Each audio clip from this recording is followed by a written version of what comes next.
Hey guys, good evening and welcome to my exciting channel. We're discussing Mandela effects and of the like. Thank you for joining in. Welcome all Mandela effectians. So I'm joined once again with Teresa and Sandy as our special my peeps on here. So we're gonna be we're gonna be having lots of fun tonight. Okay, we got a lot of nervous energy out there, some good positive vibes out there from you guys. It's great to see you all once again. And of course, we have some birthdays that Teresa would like to present, right, Teresa? Yes, I do, Brian. Thank you. All right. It's hard to believe we're already in October. This year is almost over, and I'm glad to get it over.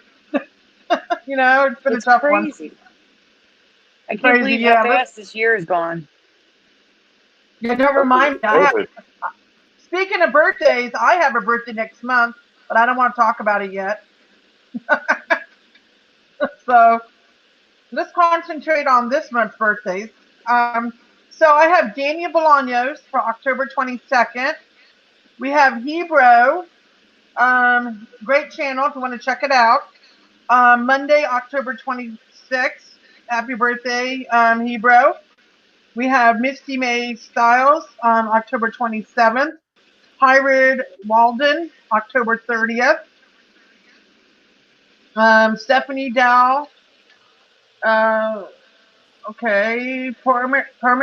her birthday is October 30th. And Tammy Bachroth is on October 31st. Happy Halloween! And Brian, you might want to remind them to turn their clocks ahead. I think it's November. Which day does it fall on? Remember, we fall back, fall back. Oh, back. Yes, back. My bad. Which most of us don't have to worry about that anymore because what is it? Our phones will switch automatically now. I mean, that's true. So yeah, we don't have fall that. Back. We don't have that work excuse anymore for not showing up on time, I guess. Yeah, everything's so automatic and electronic that don't really have to worry about it. You're right, Brian. So, but I think that's coming up. What, November 3rd? Or no? Which day is November it? You know? 1st. November 1st is daylight savings time, not daylight saving time like it is now, but daylight savings time. Which is another Mandela effect. Yes, it is. Yep. So we're definitely going to see. Maybe wake up a few folks on that particular day when they see it's never been daylight savings time. And I'm going to do a post about that when it gets closer, about it being an old Mandela effect, but new Mandela effect for some people in my group. So I'm going to remind them of that for the new people. Yeah. Where was it? Where was I? Okay, I was going to show a little video clip that I found about Romeo, Romeo, wherefore art thou, Romeo? I know this is like an older Emmy for some of you out there, but it's a new one to me because now if you look in Romeo and Juliet, it's always been, "Oh Romeo, Romeo, wherefore art thou, Romeo?" So I don't know. What do you guys remember? Do you remember, like me? Do you remember Romeo, Romeo, wherefore art thou, Romeo? Or do you remember there being an O in the front? Please comment in the chat what you remember. And if it's okay, I'm fine if you guys say it. If you don't agree with me, that's fine. I'm telling you what I remember, and I'm going to play this little clip, which seems really kind of off now to me. Like, this is Romeo and Juliet, the movie, 1968. Is there an echo? I think I hear an echo. Okay, here we go.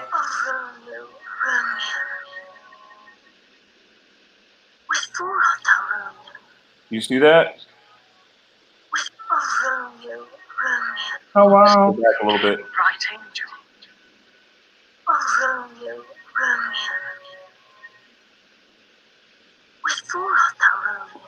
Yeah, exactly. So it's weird to me now. I remember they kind of made us watch this when we were in high school, and I remember us even acting out sort of some of those scenes when I was in theater. Mhm. And I remember it being Romeo, Romeo. So anyway, you guys post in the chat. I'm anxious to see what you remember.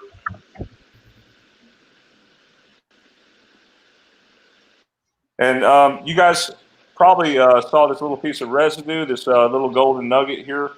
Berenstain Bears, and then on the book it says Berenstein or Berenstein Oh, Bears here, the way we remember wow. it. Wow. It's good residue. Yep. There you go. That's from knowyourmeme.com. That's where I found it. Wow. And I can't really tell if it's Photoshop, but if some of you out there want to check that, that's fine.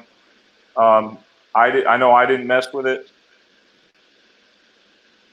Okay, so let's see. What do we have? What I don't what do we know. want to talk about tonight? I am not ready yet. Nowhere That's near. fine. That's fine. So Raylan, I'm noticing in the chat, there's a lot of you guys in here. I'm so happy to see you all. We got 11 people in the chat. We got Char K, Manu. Hey, Char K, Manu. We also have Moon Freedom. Hey, Moon Freedom. Good to see you all. Love Troll. There's Raylan. So Raylan says Metro Goldwyn Mayer or Meyer. Which one is it? Is it MEYER or MAYER? That's a yeah. On that one, I want to say it's MAYER for that one, but I know Oscar Mayer was definitely MEYER. I remember Agreed. MEYER. That's what I'm. Well, yeah, that's what I'm saying. MEYER. Did I say A? Yeah. I think you remember did. MAYER for MGM. Mayor Goldwyn, so A, right? I'm confused. Right. Now I'm confused. Me too. Me Oscar too. Oscar Mayer wasn't Oscar Mayer. Like we No, don't say. Oscar What do Mayer we was say? with an E 100% for me. It was because when we say John Mayer, you know the famous singer, it's not John Mayer. It's Right. Mayer. Agreed. Yeah, so that's really interesting that you know we have the time change coming up. A lot of people are Halloween, which is really nice this year. It falls on a weekend. And the That's election. really nice. And the election. I hate it when it happens during the week because then you might have to celebrate it on a weekend day and not. I don't know. Depends on how I know your what you mean. town or city does it. No, unfortunately, Char K, Halloween we don't turn back. It's the day after. We sure about that? You want to show it? November. Love Troll says November 3rd through 5th is the rapture. So repent, guys. Oh lordy. Hey, we never know. We always have to pray, and we have to. We never know. It could be the day or the hour. We didn't never know the day or the hour. Okay. Yeah, I have to say I don't think that's something we can know. No, We're not but supposed to know. supposedly Neil Grass. What's his name? Neil Grass Tyson. Yeah, asteroid. Mhm. Yeah, Neil. I think it's DeGrasse Tyson. Oh no, that wasn't. That was. Was that That's not what? true. Yeah, In his No. tweet, he supposedly, or somebody said that he claimed something like that, Right. that there was going to be a meteor strike. they got it wrong because he also said in his tweet that there's no chance of it hitting us. Oh, Okay. thank God. Thank God. Okay, thank God. Yeah, So we always, all the time. someone didn't read the whole thing, or they heard about it from Mm. somebody Yeah. else, or Scary. Yeah, that's why we want to make sure we get our facts, or at least try to get our facts straight before we talk about things as facts. I will Brian, have. why don't you look up the actual tweet and read the whole thing Yeah. Okay. so that they can see it? Can you look it up, Teresa? You have a minute? Can you look it up? That little tweet from Neil deGrasse Tyson. I'll look. Hold on. Okay. Should I go on Twitter? Should I go on Twitter? Yeah, just check on Twitter. All right, that's what I can find. All right. Thank you. You're welcome. Yeah. So no. Yeah. So this tweet, supposedly somebody misread it. Yeah. So what I wanted to talk about was a little disclaimer. We may talk about some things on here which may melt your ears off, and that's perfectly fine as long as you're okay with that. So I'm just letting you know ahead of time that a lot of the things that you're going to be seeing and hearing, you know, there is a disclaimer there that some of the stuff may be a little bit extreme. Okay. Okay. Okay. Yeah. So and a lot of it, there's evidence like we're what we're here to do, which I've talked about since the very beginning, is like we're here to basically investigate a crime scene. Somebody has, or something, or somebody has altered our reality in some way and made some small changes. Um, so we're here just picking up the pieces. We're trying to sort out the evidence. That's all we're doing. But yeah, if there's anything, just let me know. If there's other effects you guys would like us to talk about, I'm very much open to it. Yeah, like Raylan Herman here says, T.S. Eliot or Elliot with two T's. Oh, I What haven't heard that one. That's new. was T.S. Eliot? Was he an author, like a poet? I think so. Yeah, I think so too. T.S. Eliot. Yeah, I'm not real sure on that one. Oh, whoo. Hey, I Brian. mean, it seems like T.S. Eliot was spelled with two L's. What? No, but let me share this with you guys so that way we can see. Raylan, thank you for bringing that up. Let's bring this to the chat, and you guys tell me what you think. It's one L now and one T Let me see. in his last name. No, not one L. Oh, that is so wrong. Thank you. Who found that one? Raylan Herman. I'm not sure if they're the person who found it, but they're presenting it to us tonight. No way. That looks weird. It was definitely two L's. So yeah, great one. 100. Are there any more Mandela effects? Yeah. If you go into Flickr, I just added a folder called Teresa 1, and then I'm adding a Teresa 2, so that way you have something to do while I'm doing this. Wait, you did? I'm sorry, you did what? Go into Flickr. You're going to see a folder, Brian, then Teresa 1. What did I Brian, So win? Teresa can present hers.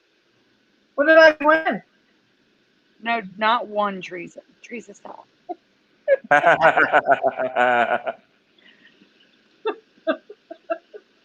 I'm messing with her. uploading some of Teresa's Mandela effects so she can talk while I do this. Hold on. Okay. Jerry here, who that was Jerry who was on. Jerry came on with us last week and talked on the lines, and he says here a 1 inch salivary gland is a huge change. Yeah, that's been all over the place, guys. It's been That's all new, over. yeah. Yeah, it's been all over different Different groups. Mandela Effect channels. Oh yeah, it's in my group like 3 times. I had 3 different people post the same new Mandela Effect. I'm like, okay, I get the point. Which, Okay. yeah, it's been talked about. If you still want to talk about it, you can. But people who don't know about it, if you want to bring it up, go ahead. While I'm trying to get your Twitter, my phone is acting up. Ugh. Is that included with the body changes, or? Yes, No, it is. no. Refresh the page. There's two folders at the Okay, top I that say see. Brian, the date, and then Teresa 1 and 2. Okay, Teresa 1 and 2. Yeah, I won again. Is that where we're starting, Sandy? Yeah. Oh, They're starting with those two, so that Teresa can talk while I do this. Okay, yeah, my no problem. phone. Yeah, Jerry, hang on. Jerry says, oh, wait, hold on. Wow. So What? hang on, I'm going to the chat just for a second. So Okay. Crush Ray says, I just learned that horse eyes are like goat eyes. Anyone remember eyes like that? Maybe it's Bendella talked about that. Rena. Yeah, she Rena has a talked video. about that. Yeah, video talk. Yeah, Rena talked about it. Trust me, I already seen it. Jerry says people are looking different, the longer faces. I've asked friends if I look different, and they say yes, but it's verified. We all are changing. I can even tell myself I don't look the same. There's a new gland in the sinus area discovered by Dutch scientists. Hey, Prelim. Yeah, Prelim, good find. Okay, so 1 inch salivary gland. Yeah, you want to talk about it? 2 behind your nose and 2 others in your head. Oh Lord. Wow. Man, you guys are on this. All right, so now I'll go ahead and present the screen, and we can go ahead and show you guys some stuff that Teresa's going to talk about. Okay.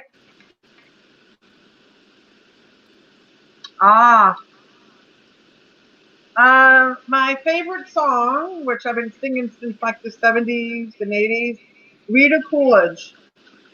It's the name of the song is called "We're All Alone," and the line is Am I allowed to sing? Yes, Yeah, Tracy. just sing the part. That's fine. Where maybe we can understand it. Maybe. Well, my singing sucks, so it don't matter. So it goes. So cry no more on the shore, blank blank, and then fill that in. Can you give us a hint? Like a multiple choice, Teresa.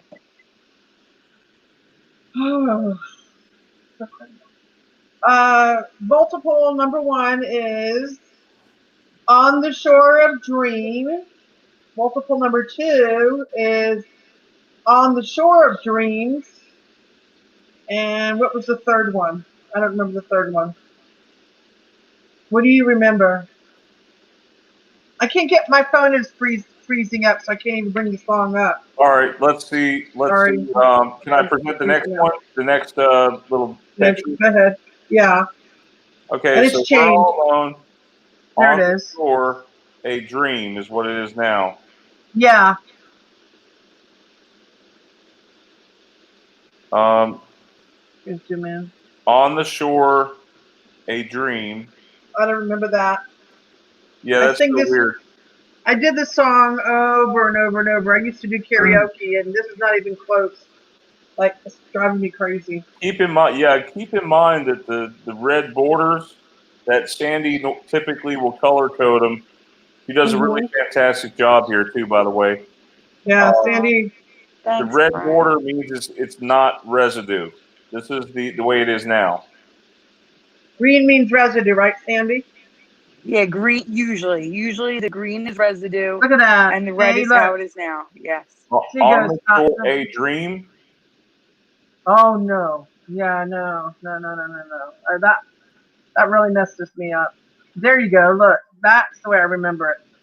Yep. Outside the rain begins, and it may never end. So cry no more. On the shore of dreams, we'll take us out to sea forevermore. If anybody remembers the song. Can I play a little clip of it? Yes, please. Which one is he going to play, though? Sandy, which one is he going to play? Because there's two. Here's the problem, though, guys. You remember I told you the other one? Do we know the approximate minute marker? The beginning. Okay. But here's the problem, though. Here's the problem. It's being sung 2 different ways. Listen.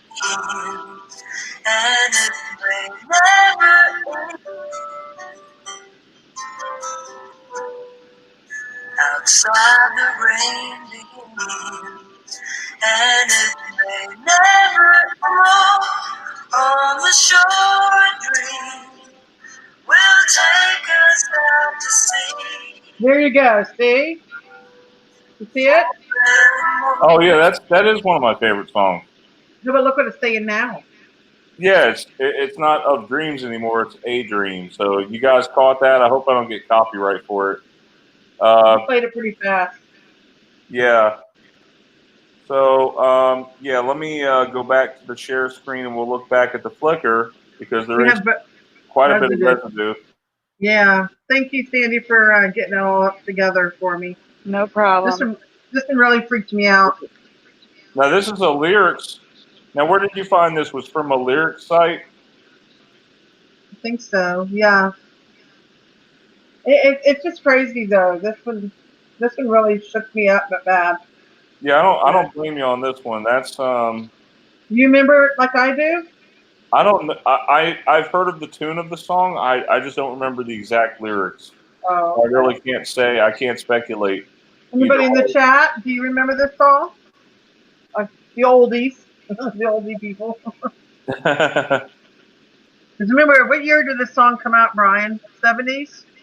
Does it say? Probably 70s, maybe early 80s. Oh, no. Brian, get out of there. Why? Just get out of there. You're in the next one, and you're not talking about it. Okay, I thought I was looking at Teresa too. You were no. The Rita Coolidge one is Teresa 1. Yeah, I went through all that already though. Oh, Teresa, we're on number 2 now. He's gonna go through that one for you. We can't do that one yet. Yes, remember? We can. No, yes, we can. We already did it on Crystal's show. Yes, we can. We did? I thought we were saving it for Brian for Dan's show. No, I'm gonna do it that. Teresa, just go with it. I'll explain later. We're live. Oh no. No, yes, we can do it. Just go. Okay, we'll share this one. Teresa, I put that one in on purpose because I don't have anything else right now for you. I have to get the stuff done here. We're not saving it. We're still going to show it. Don't worry. We already showed it. It's okay. All right. Okay, so Teresa Lynch just says, describe the beak of the shoebill stork. Let's see if we can get It changed again. I mean, we already know this bird is the Mandela effect in itself because it's very pure. You know, it looks like it's from the dinosaur age. What we're looking at here is the back of the head. The bird changed again. You'll see the bill. All right. Let you see it. We remember a smooth bill exactly like its namesake. Yes, the shoe shaper. Exactly why it's called that, because the bill looks like a shoe or a shoe horn. And wait till you see it changed. Wait till you see this, Brian. It changed. It changed from the smooth, rounded beak Look at it. to a pointy, lethal talon on the end. Oh my God. Yeah, I found that accidentally, right, Sandy? Yeah. Look at it, Brian. Zoom in on it and show the point. To me, that does not look like a shoe. Not anymore. No, I freaked out when I found that. I'm like, oh my God, Sandy, it looks like something you could jab into somebody. You know what I mean? The beak. If it bit you, it would impale you. Sandy, you want to talk about the part you found at the bottom? No, you're gonna have to talk about it for me. I can't see it. I'm not in YouTube. Well, you knew more about the bottom. The bottom of it. Teresa, just read what's there. Just read what's there. The bottom changed too? Yeah, but I can't read it. There's nothing there. It doesn't say. Oh yeah, the bottom has a small slit in it, like where the top. No, it's curved. The bottom is curved. It's like a Sandy found the bottom part when I found the top part with the pointy thing. Yeah, Sandy found the bottom. It happens a lot. I'll find them at Mandela effect, and she'll find something goes right along with it. And yet, you see people. That's residue. See that? Yep. Look at that. Yep. Look at the shape of it. Definitely. That's the way it should be. That's the way it should be, not with that funny looking point thing. Yeah, that's new, guys. A shoebill stork, right? That's why it's called that. Right. And also, just to let you know, there's also blue ones as well instead of gray. Look at the blue ones. I never seen a blue shoebill stork. Look at that talon at the end. Yeah, they look See it? lethal. They look evil. Yeah, and look at the color. I don't remember blue. I remember like a gray and maybe like an off-white. So yeah, more changes to this bird. Their I don't remember. personality and their expression Oh, varied. oh yeah, they're very expressionate. They have like personalities now. Like look at their faces. Right, Sandy? Mm-hmm. Sandy discovered that they look at them. They look like they're laughing or they're looking at you funny. Like just different expressions, which is weird. See 'em? Yeah. I wish I could say with this bird. I don't Oh, recall this that bird. one. So Sandy discovered that they also do stand up like a human. Look at that on their legs. Like, yeah, look at that straight up. See them? that first picture right there looks kind of like Howard the Duck a little bit to me. It does. Howard the Duck. Doesn't that look weird though? Them standing straight up. Look like they just want to take off and run. Go do some jogging. And look at this. They're picking. They pick up and threw it. Look at this. A duck. It's picked up your duck and it threw it. Have you ever seen them do that? He picked up and threw a duck. Wow. Threw a duck. Yep. Threw a duck. That's pretty cool. Cool. That's a good catch and a Yeah. good Thank throw. you. A good catch and a good throw, Teresa. Thank you. Thank you for the graphics, Sandy. Awesome job. No problem. There's a third folder in there now that you can do. It's a brand new Mandela effect from Teresa. If you got to refresh it to see Teresa 3, there you go. It's about an 80s Try to band. go a little bit slower, guys. I'm having trouble with Flickr. It's very choppy and slow. Here we go. So, how many people remember Mike blank the mechanics? Should I give him a choice? No. What do you remember? Just let them answer in the chat. Who knows this band name right here? Let's go to the chat.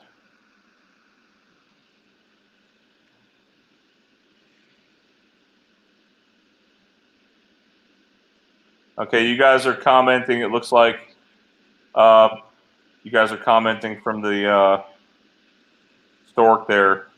Our friend in a costume looks like.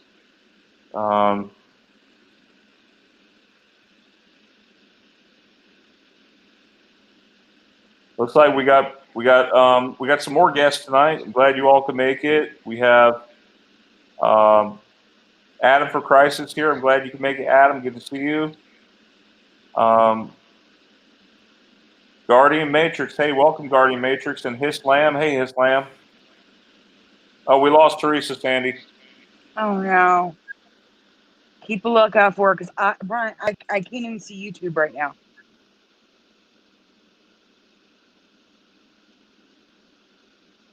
Like, I'm in Flickr.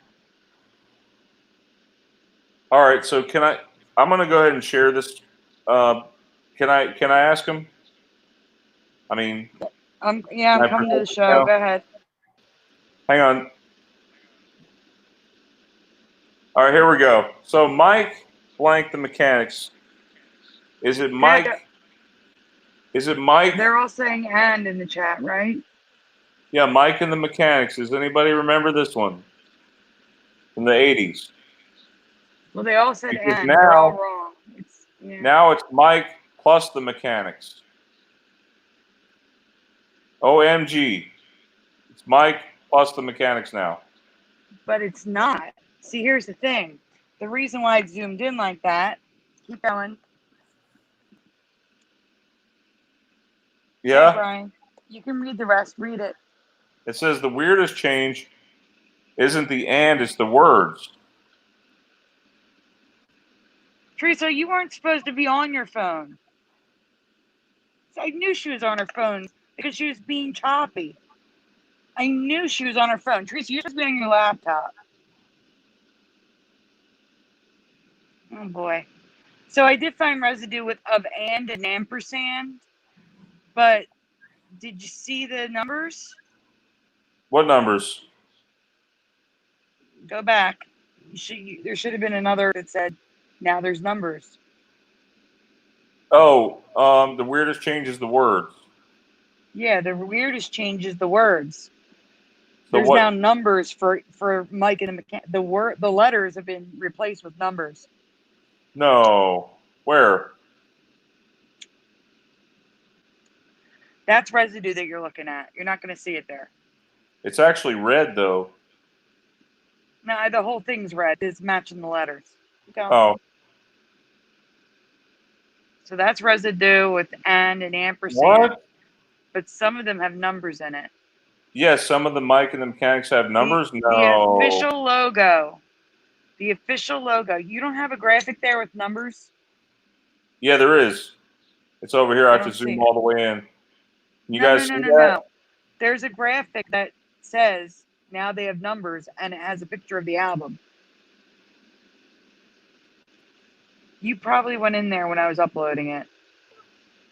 Oh my gosh. Do me a favor. Yeah, there it is. Zoom in on that. That's the official logo of the band and has been since the beginning. No way. Let me look. Teresa, if you were using your laptop, why was your phone overheating? I need you to get back in here. I can't finish uploading for the show. Let's see. CD. Let me see. I want to see the Is she in the background? Is she back waiting to get in here? 1991. Hold on Yeah. here. This is a new change. Yeah, Teresa found it. She should And be look at their presenting it album. right now. It's called Out of the Blue. They kind of hit us out of the blue with this stuff. Look at this. Mike plus the mechanics, and the I's are ones, and the S is a 5. Get out of here. And the E is an GTFO. upside down something. GTFO. I don't want to buy it on Amazon, okay? I'm not going to buy a Mandela affected band. All right. So from 1991, let's just look at images. Does anybody remember this from the 80s? I want to know from the chat. This is a pretty good one here.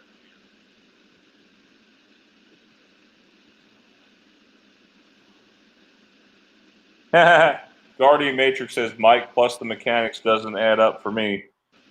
We got Teresa back. Hey Teresa. Sandy, I was on my laptop, but I got kicked out of it on the laptop and my phone shut down. That's what I'm trying to explain to you. I was on, my phone shut down and then me on my laptop. It got overheated. Hey Karen, welcome. Glad you can make it. But let's see how long I'm good for. Okay, I've been on the laptop. Okay, you said your phone overheated. I'm like, why is she on her phone? I wasn't. My phone shut down from doing hotspot. It overheated. I don't know. It's weird. But I'm here now. Let's see how long it lasts.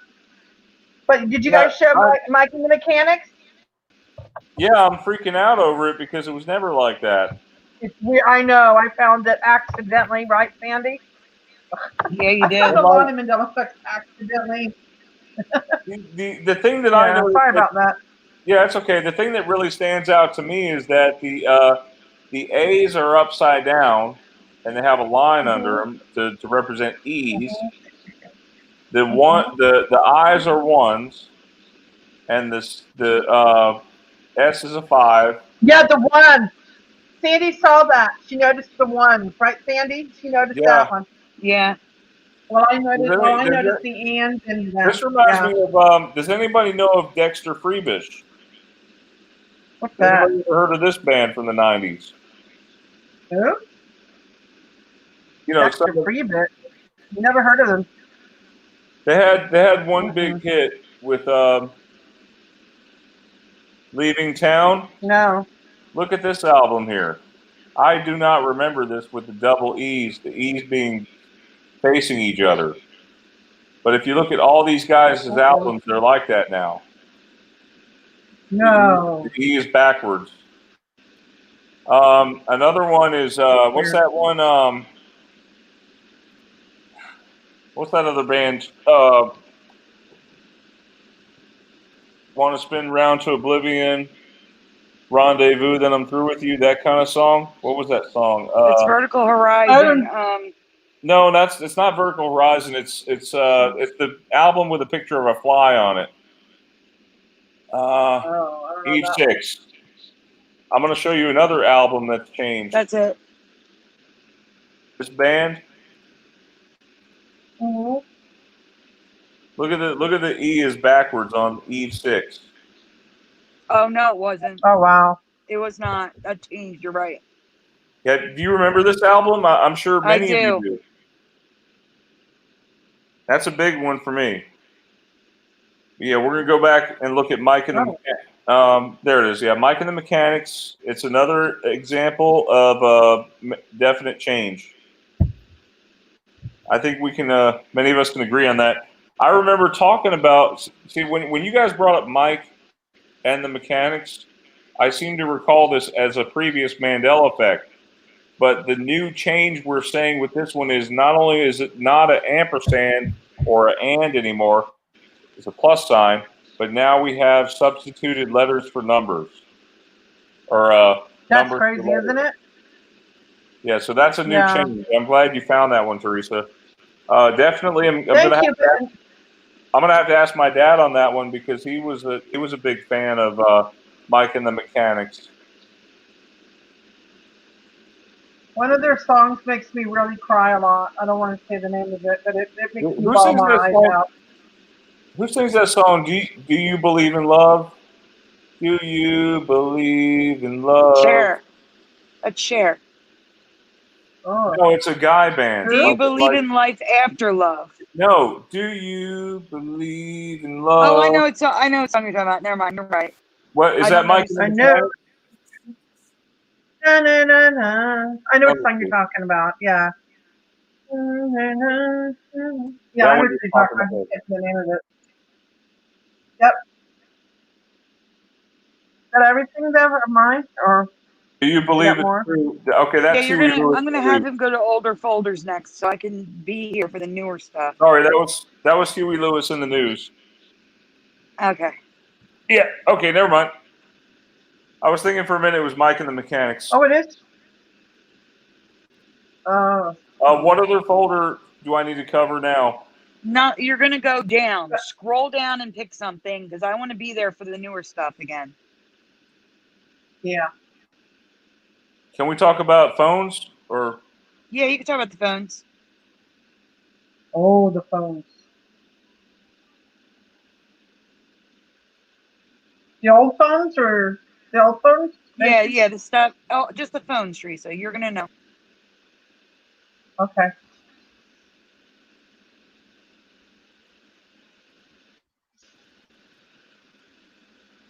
All right. So, what decade do you guys remember car phones for regular people being invented?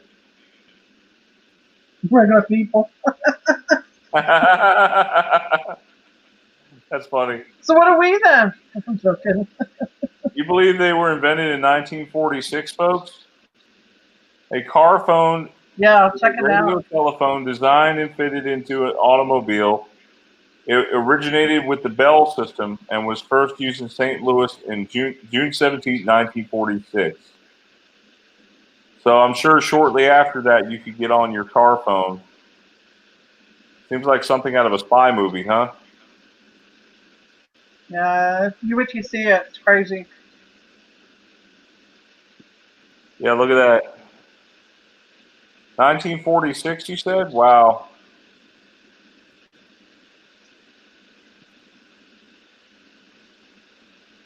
This is one of those, what you call like technology ahead of its time type stuff. Yes. And that Back before happens. its time. That happens a lot with this that we're noticing with the Mandela effect. There's a lot of patterns with that. Like we're seeing like Uh-huh. all these really crystal clear pictures and videos of World War II that we were never able to see before, but now it's almost like they've been digitally remastered for our environment or something, or maybe the cameras were a lot better now in this reality for back then. So I'm not sure what the case may be, but yeah, there's a lot of that with the Mandela effect, Brian, these retro things here. What? What's up? tech before its time. Tech before its That's what, time, right? yep. And Exactly. Yep. yeah, that's definitely odd. All these different phones. Now, what is this? Mobile telephone Crazy, service. huh? Wow, they Uh-huh. have mobile telephone service in these areas, I guess. Not where I'm at. You could be like Dick They Tracy didn't have here. any. Or does anybody Look at that. does anybody remember the TV show Get Smart, where he pulled the phone out of his shoe? You know, that was pretty cool. Mm-hmm. That might change.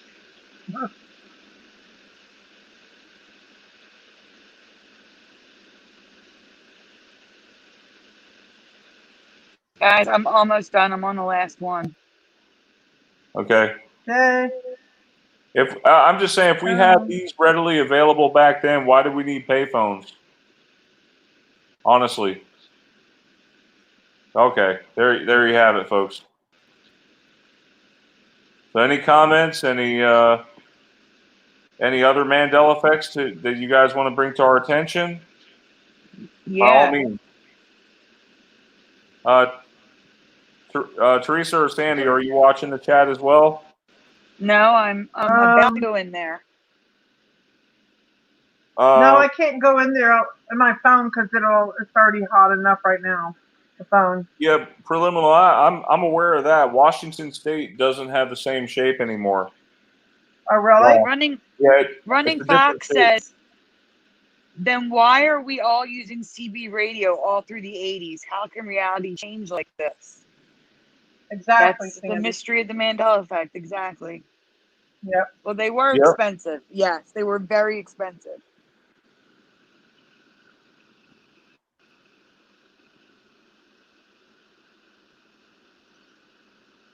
All right. You want to move to a new Mandela effect? Yeah, sure. Do I have another one? Oh, I have 3 more. Go to Okay. eyes. Where? Eyes. Eyes? Yeah, there's 4 new folders. One is Nestle Quick, Eyes, Teresa and Sandy, and Hollow Heart. So there's four new Mandela effects up there for you. Okay. You don't have to do all 4 in like together. You can pick other stuff in between, but those are the 4 new ones. Okay, eyes. Yeah, we can talk about eyes. Yes, we can.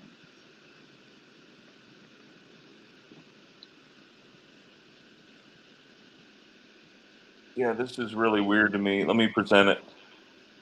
Okay. And this is the first part's old. Oh, I Could Dream About You by Mike and the Mechanics. Welcome to our show, the ET Observer. Hey, welcome.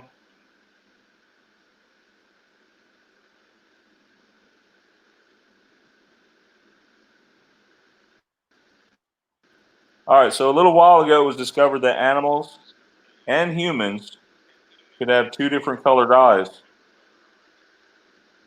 You see that? That's One cat. These cats have 2 yellow eye on one side and a blue eye on the other.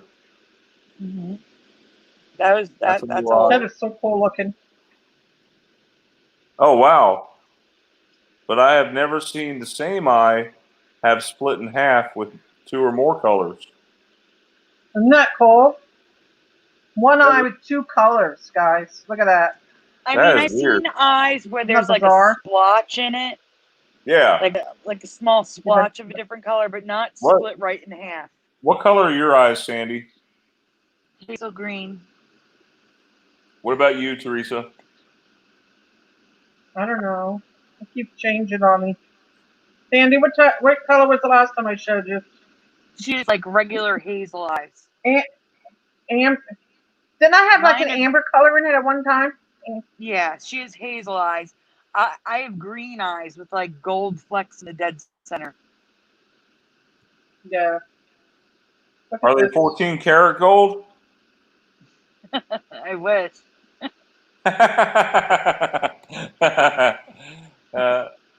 Yeah, But here's a dog Look at with different that. color eyes. mine are It kind seems of to a be more mocha. common in cats than dogs. But Mine are kind of a it's brown with Yeah. gold. Good. oh, I was gonna say, well, no, I was gonna say, and it's I've never seen it in humans. It's blowing my mind. That's all. Yeah, I've never seen it split like that. That is so weird. So heterochromia iridium, which is two different colored eyes, and heterochromia iridis, a variety of color within a single iris, are a result from increased or decreased pigmentation in the iris. That's weird. Many animals displaying chimera, which is split color Chimera. on the body. What? I What's think it it's called? chimera or chimera. Chimera? I say Yeah, chimera, but I think it's chimera for some reason. I think you're right. I think it is chimera. I think you're right. You can have two different colored eyes That's and cool. apparently two different colored furs.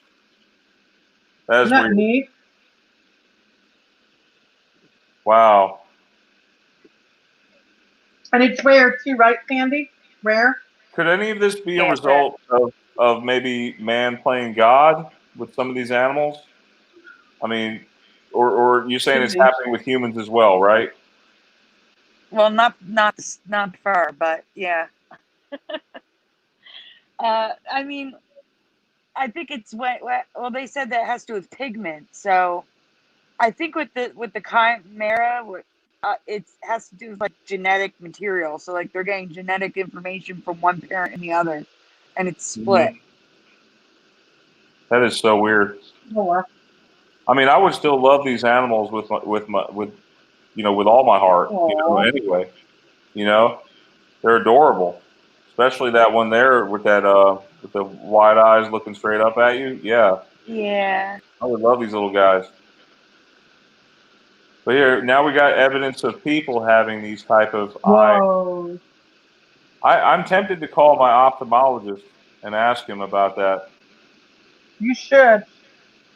if he's ever come across people like that. Hey, that one down there kind of looks like a yin yang. You see that? The Yeah. the blue and the brown. It looks like a yin yang in that eye. Yeah. Pretty cool, huh? Wow. Those are amazing. Yep. Good, Good good find. find, Sandy. Sandy found those. Yeah. Good find. There's just so much different new things, guys, that we're still discovering about this timeline. And So every day it's like a new change. Seems like to wake up to.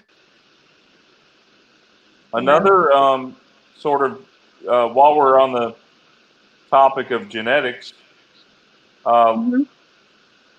this is another one that I'm going to present about strawberries. Okay. Well, you'd think it'd be about strawberries, but it's really about a lot more than strawberries. Is it? Oh, is he going to show We're that gonna one, start Sandy? with strawberries and then with sharks. Oh, you are going to show this one? Yes, I am. Okay. Have So, you ever Ryan, I found this one about a week ago, right, Sandy, or 2 weeks ago? Yeah, I said About a last week. week, Teresa asked me a question. Have you ever seen this strawberry? And I'm like, no, I've never seen a strawberry like that before. So I looked Weird. into it for her to present this strawberry. That was the goal. Present the strawberry.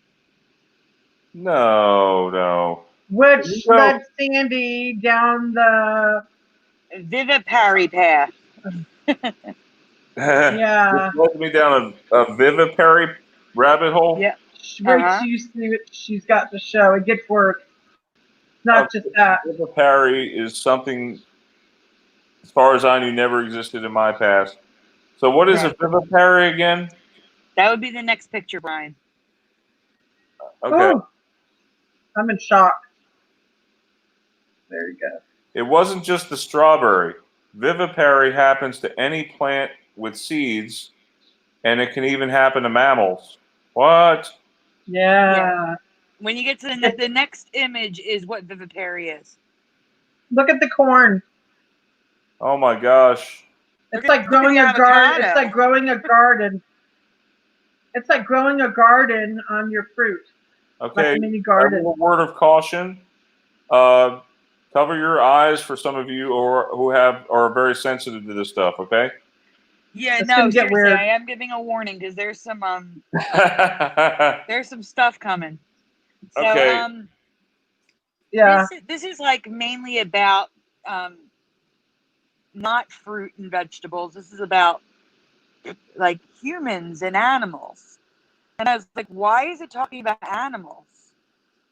So basically what it is it's when the seed or egg fertilizes and develops without detaching from the parent. Oh. Okay? That's the basic gist of it. Okay? Now we're going to move on, and you'll see why. So first, here's some pictures of more fruit and vegetables growing, and a cactus, growing their seeds attached to they're growing from the inside out, or in the case of the strawberry, the little seed on the outside starts sprouting. That shouldn't happen while they're attached to the fruit, but it does with vivipary. So is it like a disease where? No, it's just something that can happen. So it not only happens to strawberries, but it happens to, what is this, Brussels sprouts? No, that's a cactus at the top. Cactus. Okay, I'm sorry. It's okay. So Tomatoes, sunflower, corn, tomato. I'm going in order. Tomato too. Wow, look at that. That's amazing. Yeah. And what is this? An apple too? It can happen to apple. I don't know what the one in the middle is. And then the one on the right is I think cranberry. No, it's not cranberry. It's some sort of berry on the right. Isn't that crazy? It's like Plants vs. Zombies or something like that.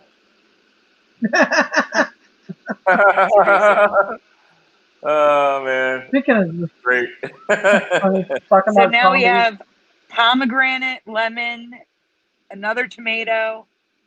I'm not even sure. I think the one in the middle left is a mango, an apple, corn. Wow.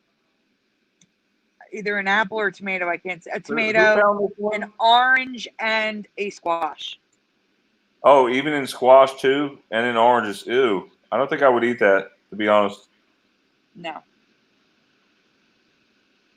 That's yucky. Ooh. Oh, get this, Sandy. We have animals and fish dragging around their developing young in placenta sacs. Ew. Yep. Yeah, see, here's the thing. That's new. Apparently, it's now a thing for fish to swim around with their kids hanging from their belly. Like, I've never, never. I completely agree, Jerry. Completely agree. We had a huge shift. I even wrote "ooh, WTF." We did. I said that in my graphic. We definitely here, guys, give that's a Galileo drawing at the top. They've known about this stuff forever. Of the fish attached to the other fish, the baby. Yeah. This is insane. Insane to me. But they can now carry their young from an umbilical cord hanging from their belly. I can't even. Oh, and frogs can carry eggs on their back, and so can scorpions. And then the scorpion eggs hatch on the scorpion. Could you imagine being attacked by a scorpion with 100 scorpion babies on the back that can sting too? Oh my gosh. Oh my God. Kids, was, stick them. okay. Stick them. Hey, we all know there's a heaven and a hell. I don't think I want to be in a hell being attacked by scorpions. That would really suck. Oh heck no. Or even these crabs. Oh, that's a scorpion too, right? That's a scorpion. Yeah. They're both scorpions. Then there's a frog with Look at eggs the on its frog. back. Oh my God! Look at the Frogs frog. too? So This is all vivipary, guys. wow, some Isn't that rabbit hole, crazy? huh? Getting deeper, guys. It's just the beginning of it. I don't think we're done yet. Okay, are we done with the yucky stuff, or I mean, can we Yes, move if on? we can keep going on with the genetic stuff, go to The hollow heart. the watermelon. Okay. You'll see watermelon. Mm.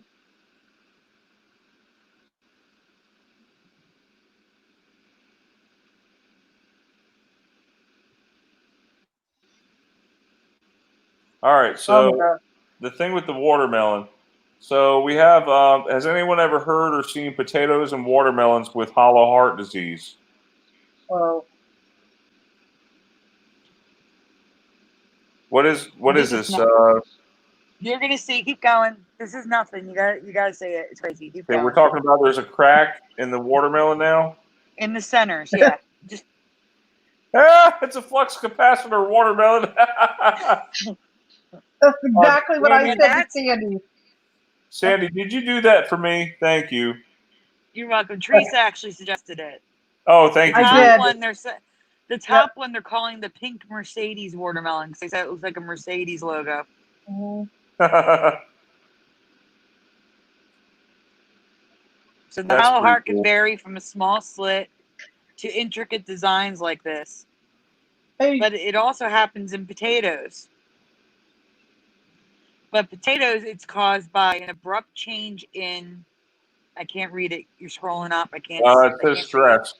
in tuber After growth rate, which usually occurs after a period of stress. So something happens to the potato where, while it's developing whatever the tubers are, causes hollow heart disease. But in watermelons, it's can't see it whoa. again. It's caused in watermelons. It's caused by a malfunction in the germination process. Isn't that So weird? they're improperly germinated, which causes hollow heart disease in the watermelon.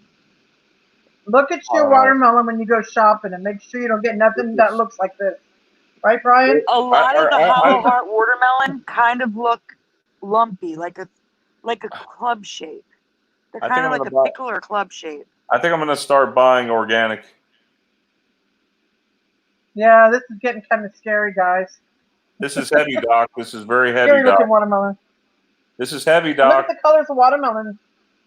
Look at the colors of watermelon. Pink Yeah, they and look. yellow and That watermelon down I there would in the lower right looks like a grapefruit.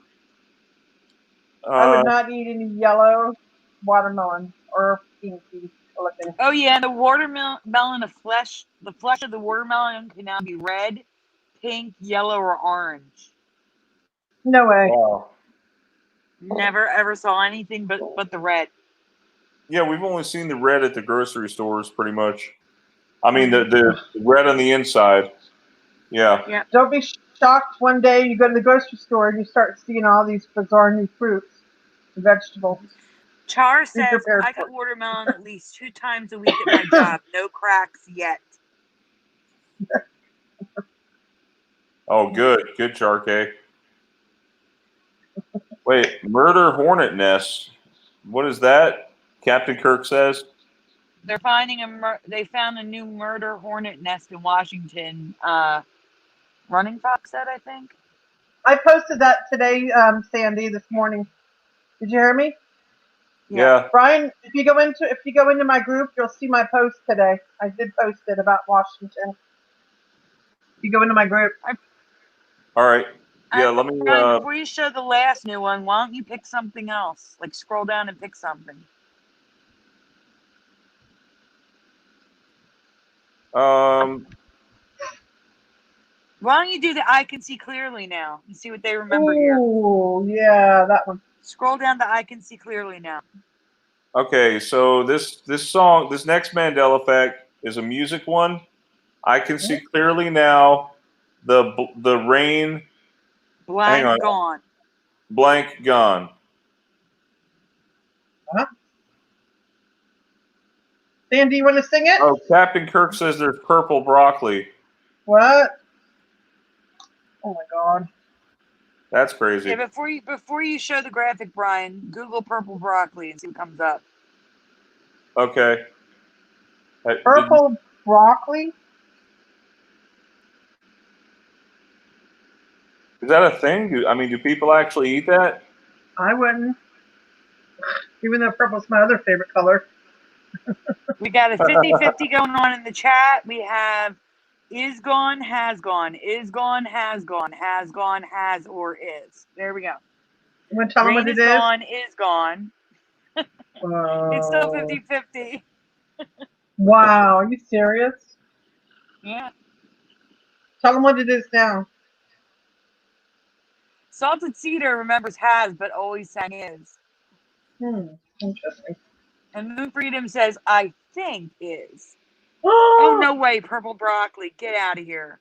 Yummy. Not really. It's pretty. I wouldn't eat it. It's too That would pretty. I'd make probably kids want want to eat their broccoli more. I wouldn't want to to. eat purple broccoli. Yeah. Wait, there's yellow and white broccoli? Go up, go up, go up, go up. What is that? That right there, I think that's cauliflower. Honestly, right here. Yeah. But this is like purple broccoli. That's too weird. Well, that one says purple broccoli and it's showing cauliflower. That's weird.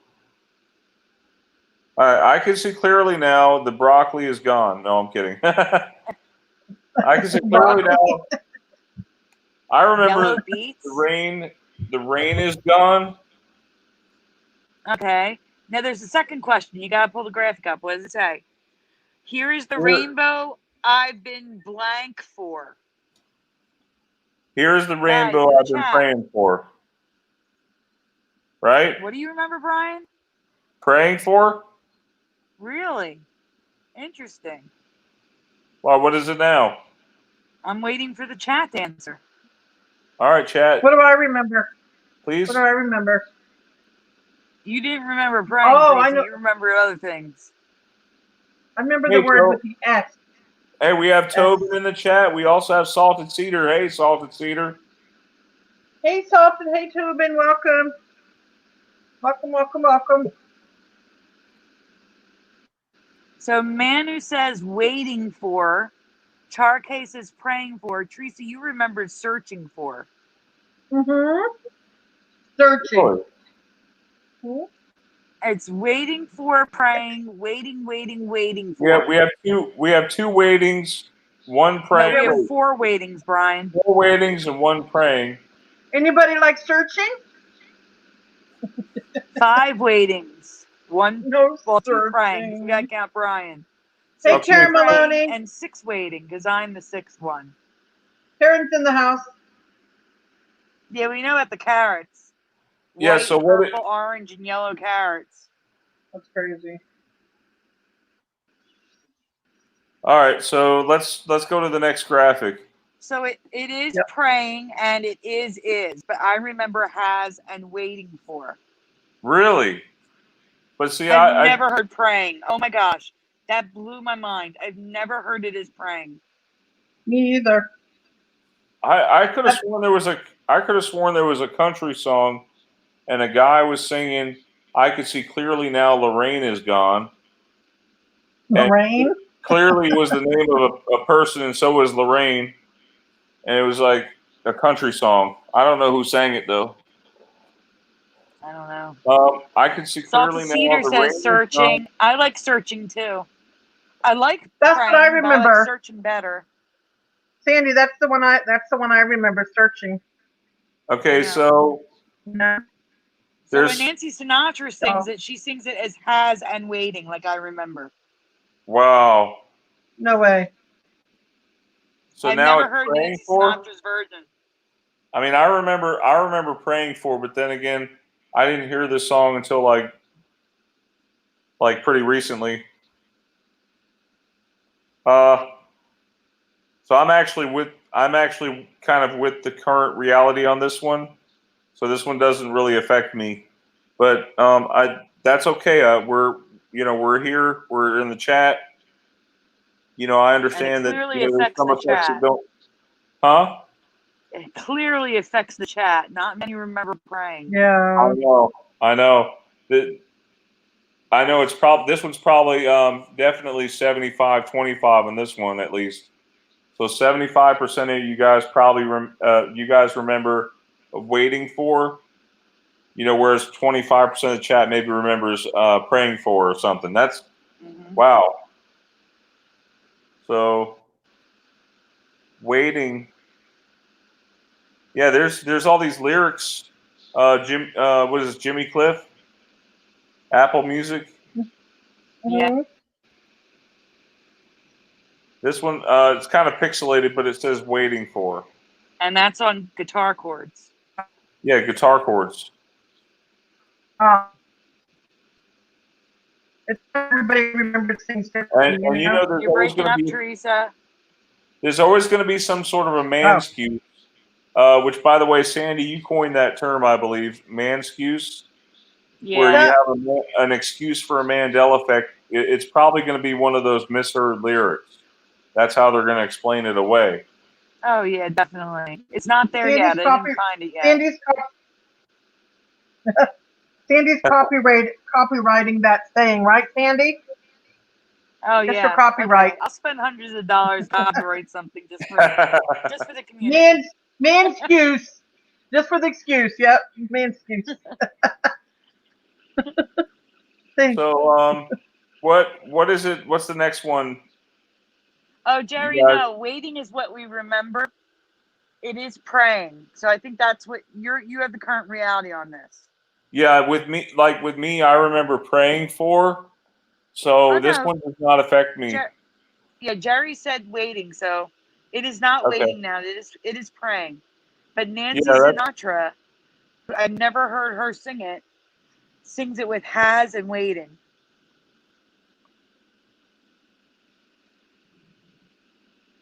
Need input, and okay, so there's Madonna causing a commotion.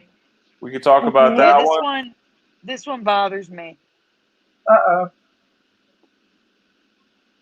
This song's from the movie Who's That Girl? It was the intro song. It's a good song. Good. I like that. Which, by the way, somebody from the chat, Hislam says Mandiscuse. Take the die out. Man'scuse. No die.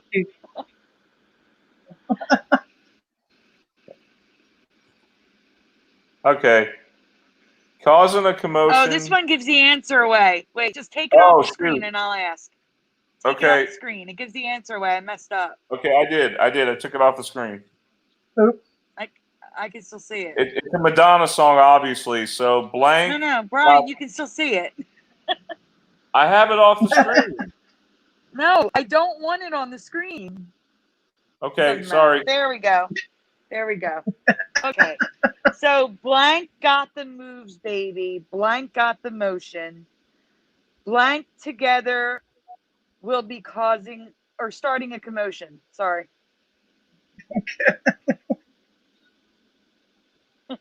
Just you don't, Jerry. Okay. You guys fill in the blanks. You guys fill in the blanks, and let's see. I think we can possibly give out a prize, right, Sandy? Should we give them? Are you kidding me? What? Is he even listening to me on the phone before the show? We have so much to catch up on because of the issues I had accessing the books. I said no prizes this week until we're caught up. Okay, so many books that need to go out.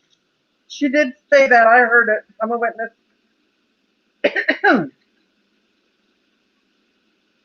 Okay, Jerry says I don't look. There's like 10 books that need to go out. I can't. Okay, no problem. Jerry says I didn't look. Excuse me. Thanks, Jerry. All right, guys. Blank got the moves, baby. Blank got the motion. Blank together will be starting a commotion. It should be causing a commotion. I don't understand why it's starting. I think I wrote the wrong word. Hold on. I'm pretty sure it's causing a commotion on Madonna. The song's called Causing a Commotion. What'd you do? I think the whole graphic is messed up. It is. It's causing a commotion. I don't know why starting is there. It shouldn't be. That's weird. It was a late night. Yeah. The point So is the blanks. We need the answer for the blanks. Does anyone know okay. the song? And guys, no cheating. You can't look it up because what happens is when you look it up, it messes with you, and then maybe you have a what do you call that moment where you get an update? You just So called it that. Yep. You get an update. Yep. yep. So don't look it up. Go ahead and post it in the chat what you remember Madonna's song. It's called what is it called? Commotion. Causing a commotion, and again, we're looking for the blanks. Blank got the moves, baby. Blank got the motion. Blank. There's a few words there. It's not one.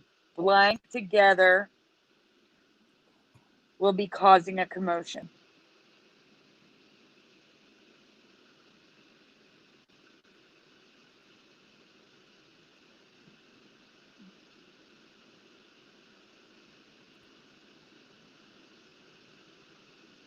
We have Dean and Chariot of Faith entering the chat.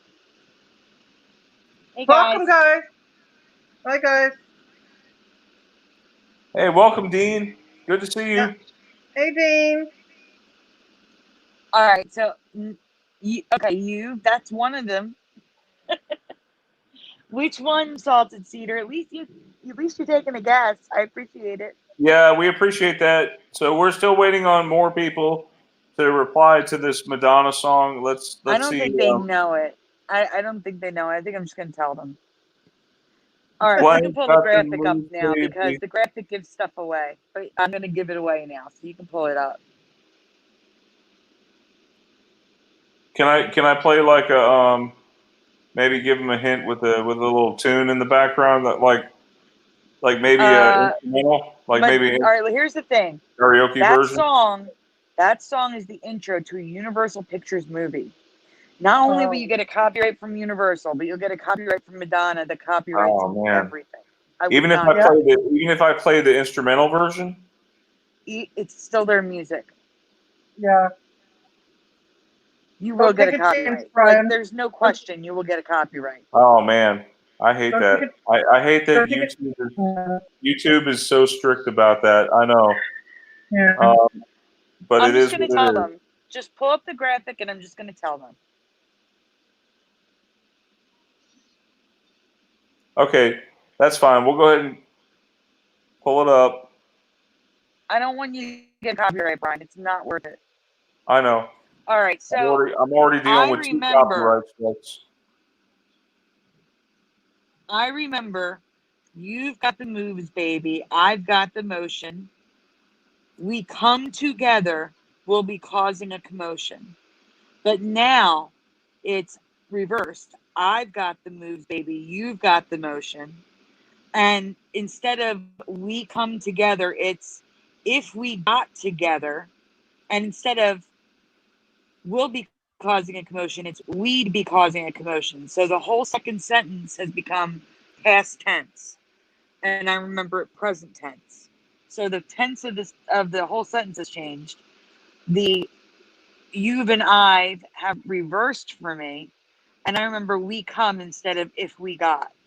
It's a lot of change in 2 sentences. I kind of remember if we get together, not got together.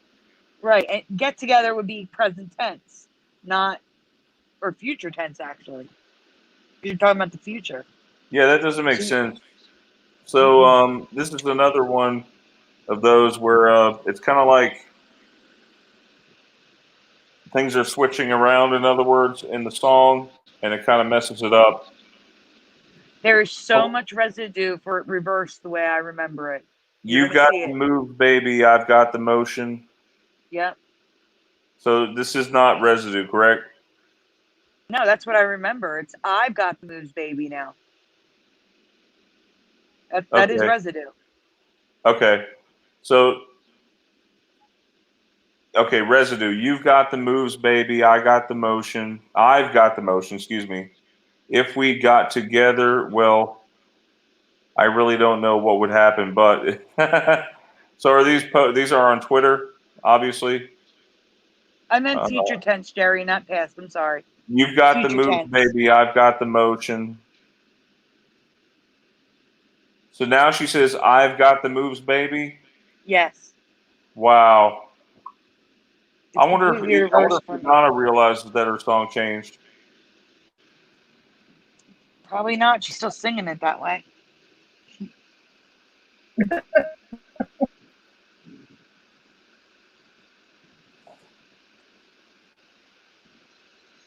You've got the moves, baby. I've got the motion. See, there's more residue for all of these on Twitter. Twitter's a great place to, like, if you're trying to search for like song Mandela effects, it's a good place to find residue. Twitter is usually a great place because people will write the lyrics that they remember. But Raleigh just put a huge Mandela effect in the chat. What's that? What? He said 1975 LP Black Sabbath, we sold our souls for rock and roll, is now we sold our soul for rock and roll. So instead of sold, it's soul again. Soul or soul instead of sold our soul.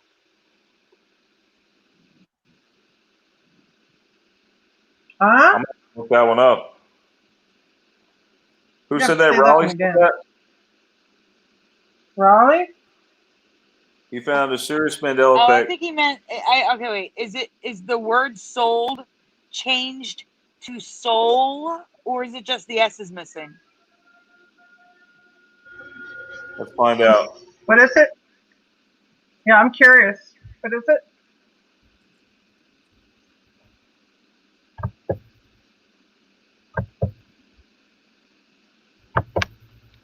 Oh wow! So now it's singular. What's it saying? It's singular now. Like, well, how does it? Is it the name of the song, or is it a lyric in the song?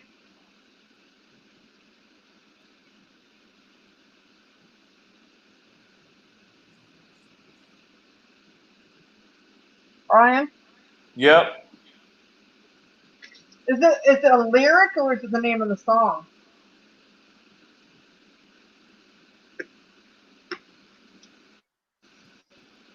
It's actually the name of a song. We sold our soul for rock and roll. It should be souls. Right. It says we sold our soul. It should be Yeah, but souls, Teresa. it should be souls. And the rock and roll part, the end should not have like a double apostrophe like that. I've never seen that before. Oh, you mean the part where it should say we sold our souls? Yeah, usually when you see the end, It guys. should be before it. Yeah, it should be with one apostrophe. This one has two. That's weird. Oh my God! What? Yep.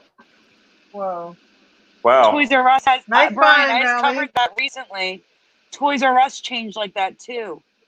I remember the R, Really? the apostrophe being before the R, and now it's on both sides. Are you serious? Yeah. Yeah, show it. Show it. You found that one a while back, didn't you, Sandy?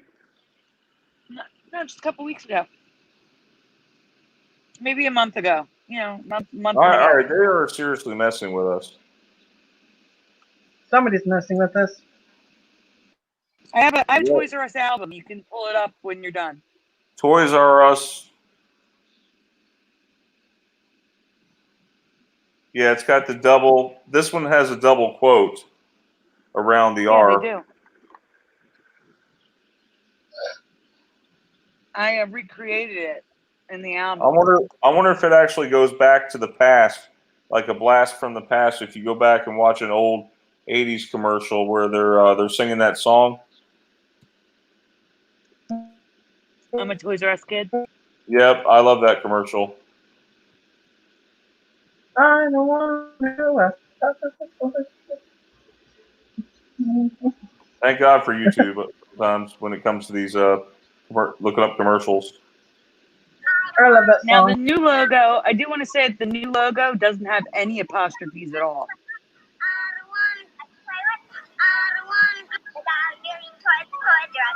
They got 1 million toys at Toys R Us that I can play with. Remember that? Yep. There's actually different versions. Is it million or thousand? There's different versions.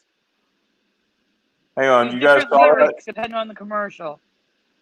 There was something on that girl's shirt that said Toys R Us, and it had the quote around the R. No way. Yeah, look at that. I'm a Oh my Toys R God. Us kid, and the R is backwards.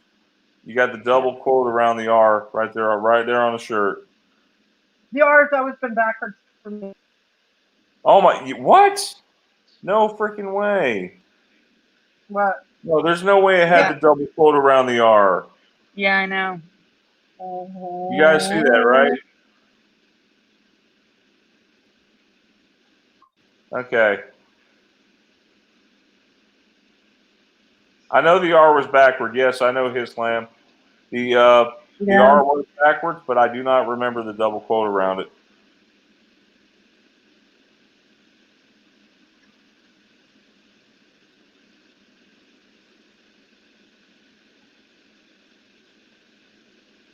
Drew Collins? Yeah, let me just see. Are there any more Flickr things we need to cover, Teresa? Because we got like probably 20 minutes. Yes. Oh. Yeah, there's a new one. I thought we were Nestle doing Quick. Collins. Oh, the Quick. We didn't cover Quick. Yeah.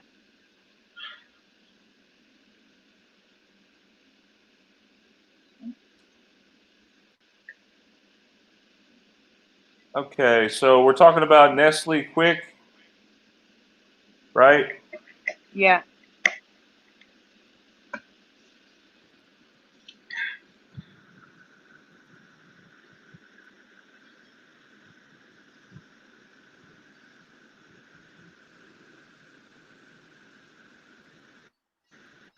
All right, here we go. Nestle Quick. There have been a couple Mandela effects about the Nestle Quick in the past, but something else about it has changed for me.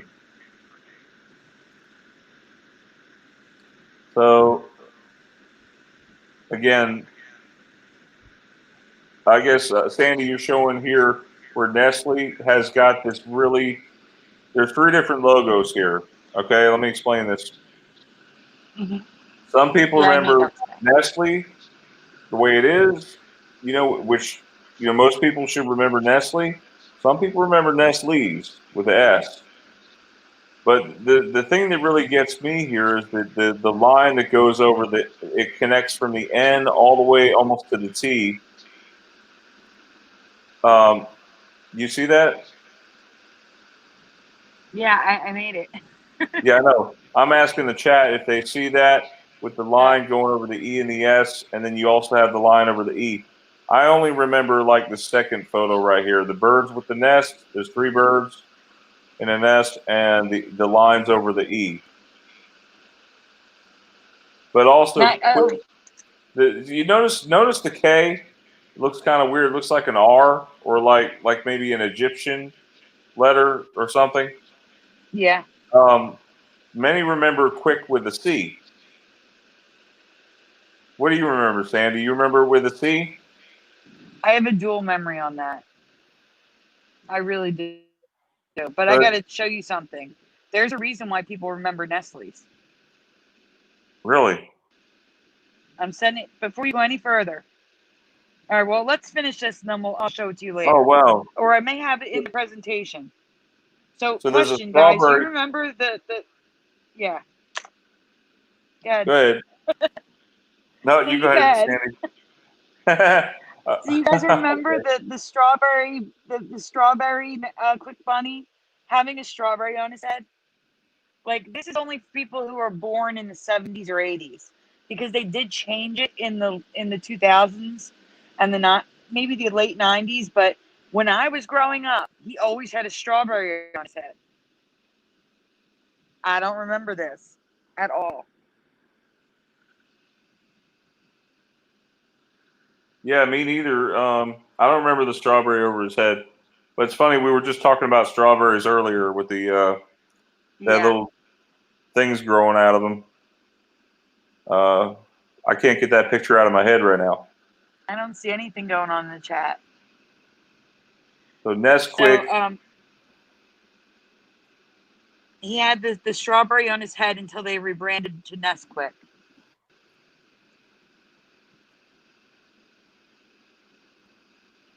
wow. All right, so yeah. And now they're just using the brown bunny for everything now. Now, I also don't remember him having a red nose. Do you guys remember him having a red nose? I remember pink, like on the Nesquik we just saw.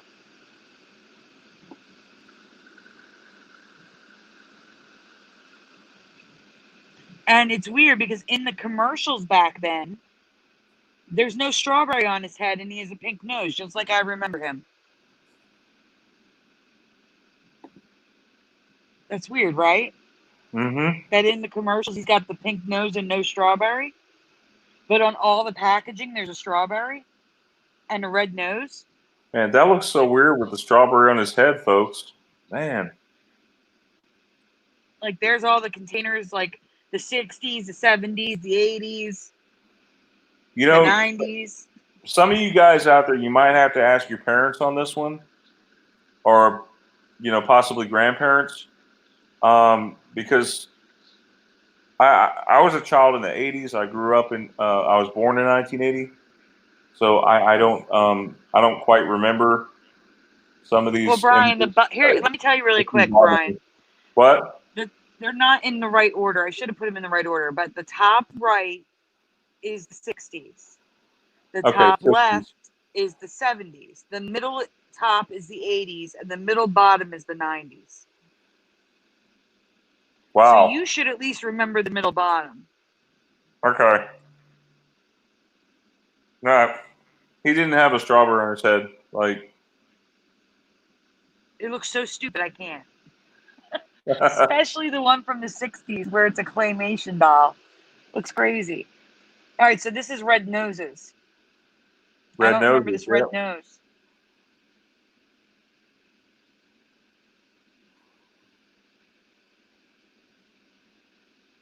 And now we have no strawberry and pink noses. Like the clip on the top right has no strawberry. It has a red nose, but it's got no strawberry, so it made the cut. And notice, look, all the commercials. We have pink noses and no strawberries. That's I don't awesome. get it. Yeah, I don't get it either. I remember this middle one here, and this one over here to the left. Yeah, pink nose. Even the balloon in the Macy's Thanksgiving Day Parade is a pink nose. Yeah. So what's the dealio? I don't know. All right. And that was the other thing I was going to mention. I've never heard of Banana Quick. That was one of the images I showed was Banana Quick. I've never heard of Quick. banana.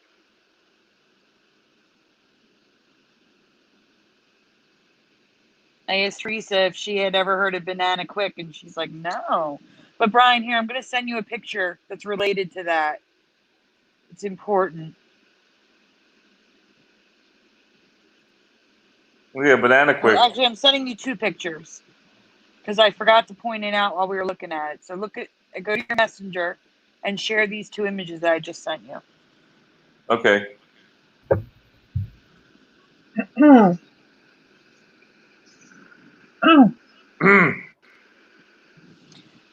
What is it, Teresa? Nothing. You want to take some of these calls next, Teresa? Yes.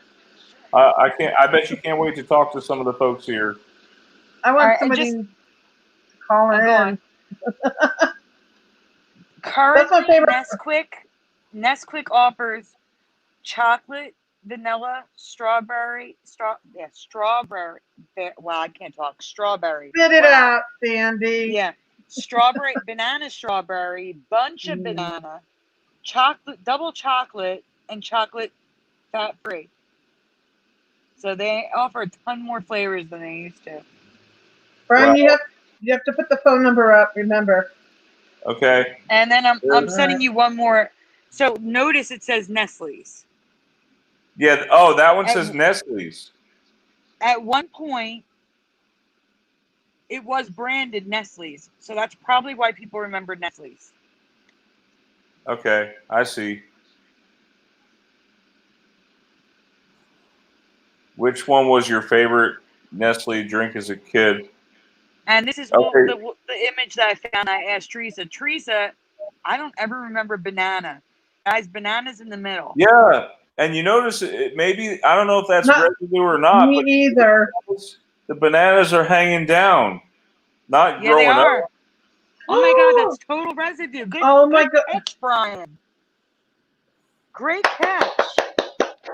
Oh my god. I was just thinking about bananas too. It was funny. Yeah. No, that's residue. That's like the best Gosh, you knew who would residue like to with get their. bananas. I swear that's You knew. awesome. Hey, you knew who would like to get their hands on that one. He was just Oh, talking about them too. Recall Vector. Yep. He was just talking about bananas. Yeah. so wait, why does the But of strawberry course, one have a strawberry on its head, but the banana doesn't have a banana on its head? because it looks stupid. I don't know, but if you lick the snozberries, it tastes like snozberries. I know that. I've never seen banana. All right. I've, So wow. all right. So we've had I think quite our fill of Mandela effects. I don't know about you guys, but I'm Yeah. full on some effects. Of course, there's always more to Yep. be discovered. But now we're going Oh to go yeah. to the phone lines. We're going to have a couple people call in. Not everybody at once, you know. Um, hang on. Let me pull up the phone number.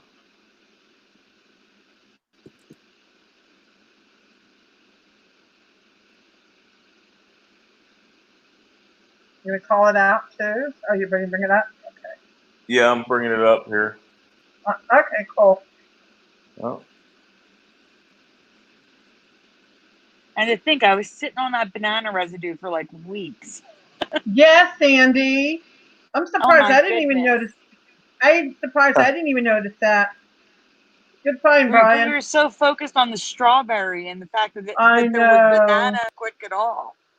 Right in front of your face. I mean, we don't catch everything, guys. But when we do Nope. catch it, we catch it really good. I all miss right. things myself. So I'm posting the number in the chat. Okay. I can't see it, but you want to call it out? Somebody? There it is. I have to do it a certain way, or the AI will pick it up. Oh, So okay. there you go. That's the phone number. Can we have a few? Let's have a couple people call in tonight, okay? Okay. Come on and call in. Don't be shy. You can ask us questions if you want to, or just talk about Mandela effects or anything personal. And the first caller is anybody? I have a second one of the bananas. It's a different cover art with the bananas. Ah. Brian, you want to say the number? I can't see it. Sorry. Okay. Did everybody catch that number? Let's have somebody call in so we can talk. Yeah, We want to hear from you. we do. Come on, don't be shy.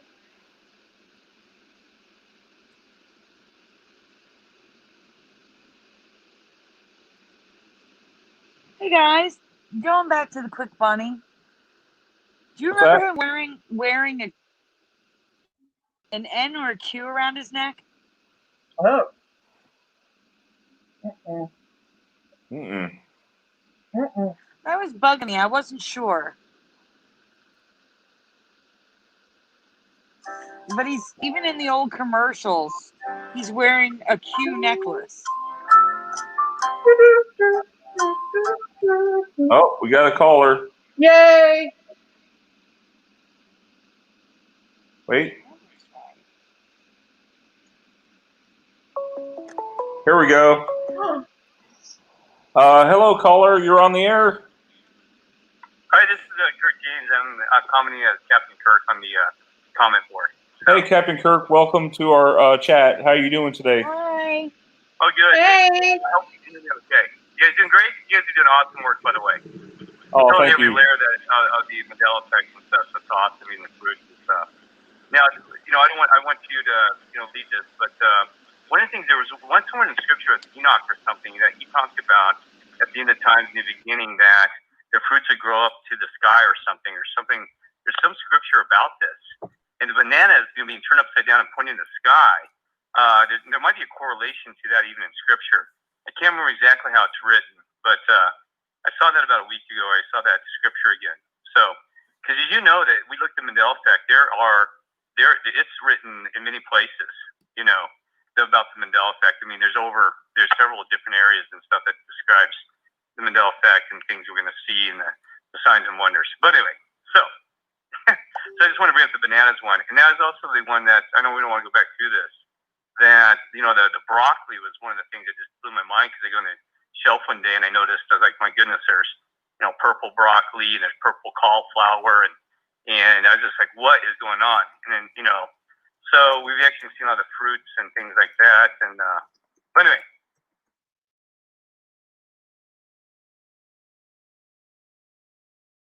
Yep. Are you still there? Yep. Oh, I'm here. We're here. I feel like you talk. Sometimes I talk too much. So go ahead. No. You're perfectly fine, Captain Kirk. But you've seen some other Mandela effects, I'm sure. What would you say is another real big one for you that you have not mentioned here yet on the air? Well, the one is, I spoke to you about 2 weeks ago, I think it was, and one that still blows in mind. I don't think I had time to look at. We talked about the money system. I looked against the $5 bill. It has pink. The five is in a pink ink now and stuff like that. And that one still shocks me that we're not talking a lot about how the money has changed. And even like the faces on the coins and stuff that have just gotten ridiculous. I mean, you're talking about some that look like a monkey and things like that. But if you look at a $5 bill, it looks like it's got a Kool-Aid stain even in front of. I have one here that I'm looking at. It's just ridiculous that the money has even been altered so much. And it's just right in front of our faces. And so that's in the most recent one. This is where I actually did a video. Sorry to keep jumping around topics on you. But I did on my channel, I have a small subscribership and stuff like that, and one of the things that really blows my mind is that we're talking a lot of the body changes. I don't know if you saw from Vector Recall to Brian Stavenley and other channels that we're seeing a lot of body changes, right? And one of the things I've noticed that in people's eyes, people have brown eyes, and I found that when I start talking to them, if they say they're Christian, very spiritual, there's actually a blue around the iris. They have a blue corona around the iris now. And I'm seeing this as much as I'm seeing tattoos on the streets of people wearing tattoos. And so, I brought it up, and I did some research on it, and they claim, how they always back people have a story. They're saying that if you have brown eyes and have a blue cornea around it, that it's actually a sign of cholesterol, cholesterol buildup and stuff like that. But I'm seeing it in young people though, so I highly doubt that that's a true story. And somebody actually commented on my channel and said that they're working in an optometrist office, and they said this is something that is new. Okay, so we're seeing a lot of body changes, and the eyes. It's amazing because I've even seen eyes where the people don't have any color. They call them like soulless ones or NPCs and things like that. But see, we don't judge people by their eye colors and things like that. There's something spiritual going on there because 86% of the population actually has brown eyes. It's the most common. Okay, and then it digresses to like blue is another set, and then green is rare, and then albino. Okay, but that's one that's shocking me because I started noticing, and I noticed even before the mask, because everybody's wearing masks. You start looking at people's eyes more. You know what I mean? You're trying to read them right. But I noticed this way back, even for the mask. I was like, why am I meeting so many people? Like, I'm not judging people by the color. Like, some black people. I said, why am I seeing like blacks with blue, solid brown eyes having this blue iris around it. So it's amazing, you know. And but one thing we got to realize that I'm sorry, Captain Kirk. Can I interrupt you for 1 second? Just one second. I have a question to ask. What you're talking about? The blue part. Are you talking about the limbal ring around it, or the actual iris? Well, the ring around it, yeah. And so the limbal ring.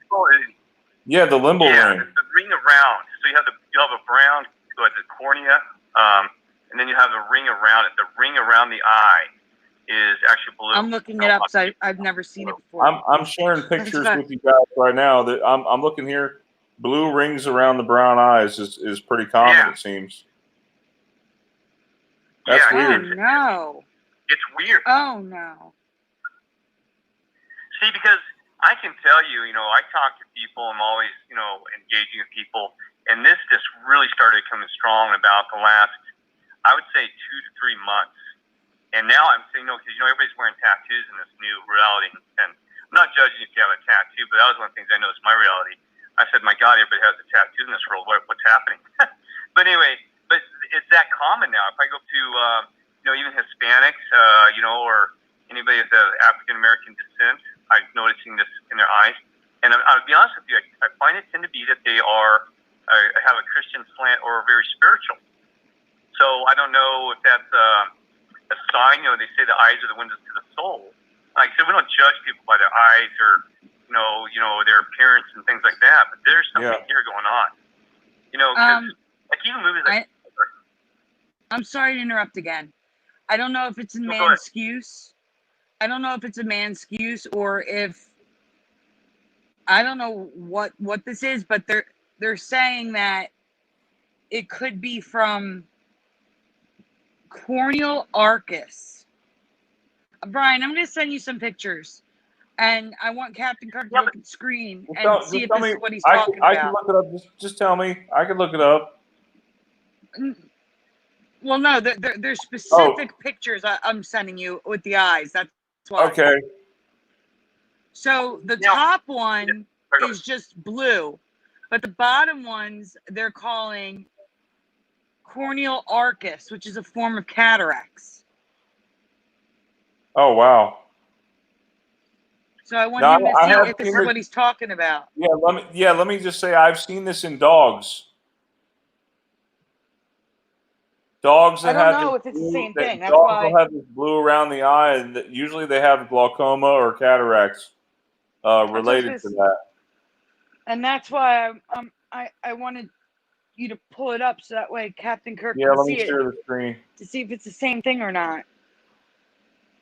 Well, what's interesting about that, because I did a little research about that, and I thought, my goodness, because I've seen some really young people, even like in the ages of 28 and stuff.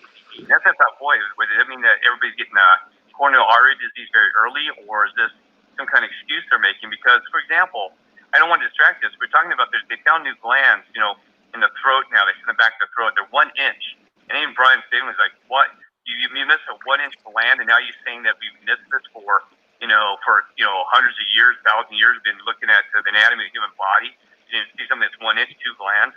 So, they didn't try to fill a backstory or try to have some kind of, things like this. I mean, it could really be a cholesterol issue in this new reality, or I'm telling you, I'm seeing young people, like seeing the 26-year-olds and stuff like that. I mean, the odds of having cholesterol, coronary artery disease at that age, not saying it can't happen, would be highly unlikely. But anyway, so I'll let you talk. So that's just some of the research I did.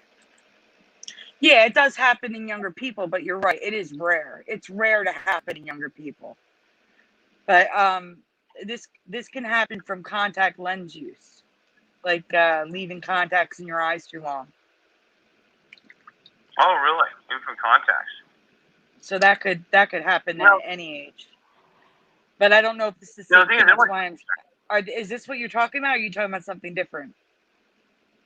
No, that's basically it. You got a blue, you get the blue ring and then the brown, stuff like that. And, and you wouldn't see that somebody probably has naturally, blue eyes or things like that anyway, right? But, okay. the thing that's really interesting, that I'm trying to figure out is because we're seeing some massive changes in the body anatomy. We have 6 boulders on the back of the eye socket. It used to be, remember, we had a huge hole in the back of our eye socket, which you can see on Indiana Jones, and it has holes in that movie. Yeah. Well, we know this, but now it's filled. You have a complete a new bone there that in the human skull, the anatomy. And there's actually another muscle now. They said there's another vein. No, I said another vein in your arm that's been added. So the question we're having is like, okay, so I was thinking about this. I thought we're supposed to be in a spiritual warfare, fighting for God and the Lord and the good side. But then we're seeing fleshly changes, and now again, I'm like thinking, well, wait a minute. We're supposed to be fighting by, we're in a spiritual war, not we fight, by the spirit, but not by the flesh. And why are we seeing it's like it's almost like we're getting upgraded for a major battle war? Because some of these things, like the skull, you used to have more cartilage in the nose. Now it has more bone to the nose, so you can take a blunt to the nose harder. You said that the shoulders have changed, where the clavicles higher up now. So if you fall over, there'd be advantage of it. You'd survive a fall even better. And I mean, seriously, what's going on here? If we're supposed to be in a spiritual war, then why are we seeing anatomy changes, right? And so that's what kind of bothers me. Yeah, it wouldn't be considered evolution, because evolution happens like over a series of generations. Not just it's not just an immediate thing like we're seeing with the changes. So I think they're happening retroactively. Yeah, but why are we getting these upgrades to the people, just overnight, and then they backfill the Mandela effect of the history? If we were supposed to be in a spiritual realm, right? I mean, so it's like it's being changed for a war, and I don't even know anywhere in Scripture it says the human flesh without human body is going to change for a new beginning. You know what I mean? So that's the confusion I have, and it's not, I'm not totally concerned about it, but well, it should be nice to know why our bodies are changing, right? And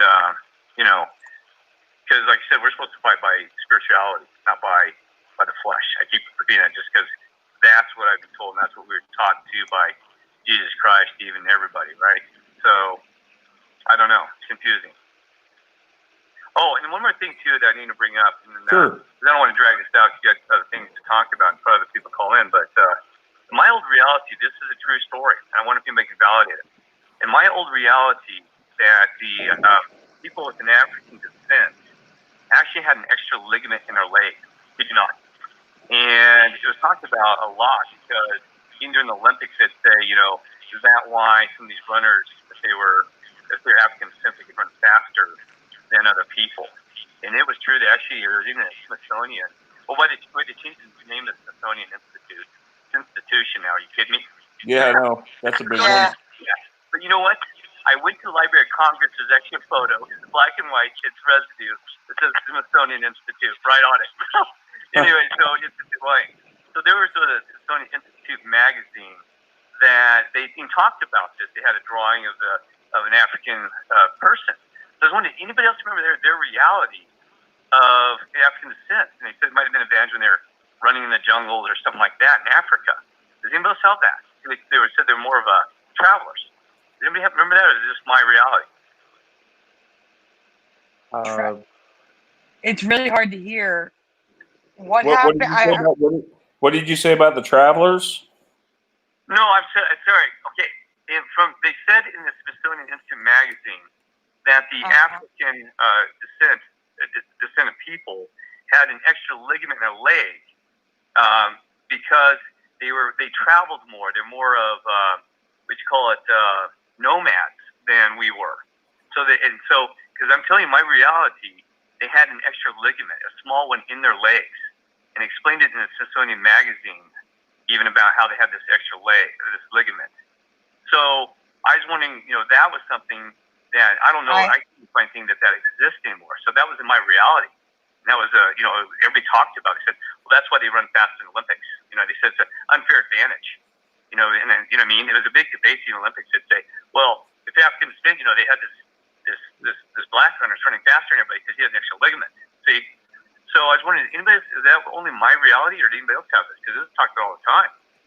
I don't I have remember hearing never about heard that. of that at all. Really? Did you see? Did you see the the new body changes I covered with the extra artery and the extra bone in the knee? Well, not the extra bone in the knee, but I think I saw yours about the extra artery in the arm, and that was a shock to me as well. Because doesn't that mean you said it changes the way that they take the blood pressure, right? No. Someone else probably covered it. Really? What it does is Okay. I covered that it can be used for like transplants, like if someone needs like a bypass surgery or something like that. But the bone in the knee was a bone that was extinct in humans. It was there and then it went away, and now it's coming back, and scientists don't know why it's coming back. So that's what I thought of when you said like there was a ligament and now it's gone. So it's funny that there's a ligament and a bone that disappeared, and now the bone is back. So maybe that ligament will be coming back too. Oh my goodness, it's flip flopping. Wait a minute. You're telling me that our bodies are they're flip flopping, just like the music? Yeah, that's what it sounds like. Yeah. Flip flopping.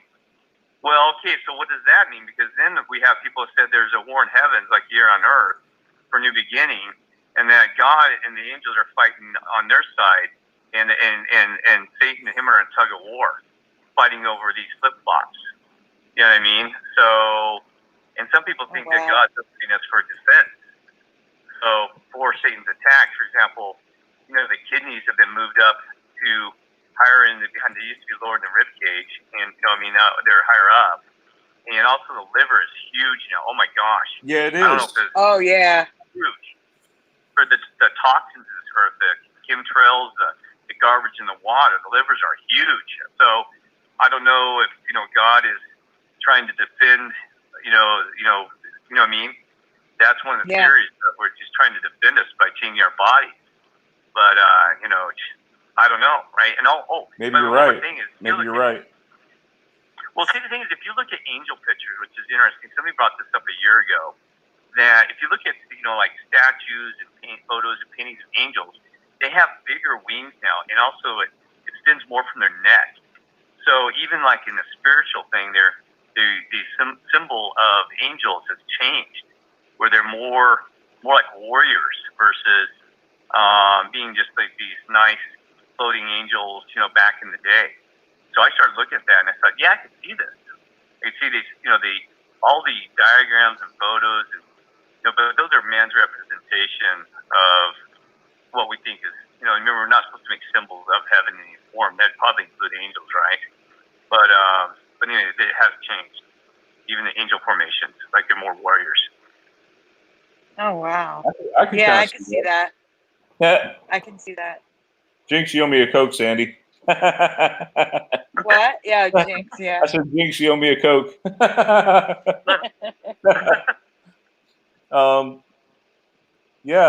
Captain Kirk, we've really enjoyed having you on. If there's any way you could call in again another time, that would be great. Wait a minute, Brian. I have to apologize to Captain Kirk. He's one of the people waiting for an ebook.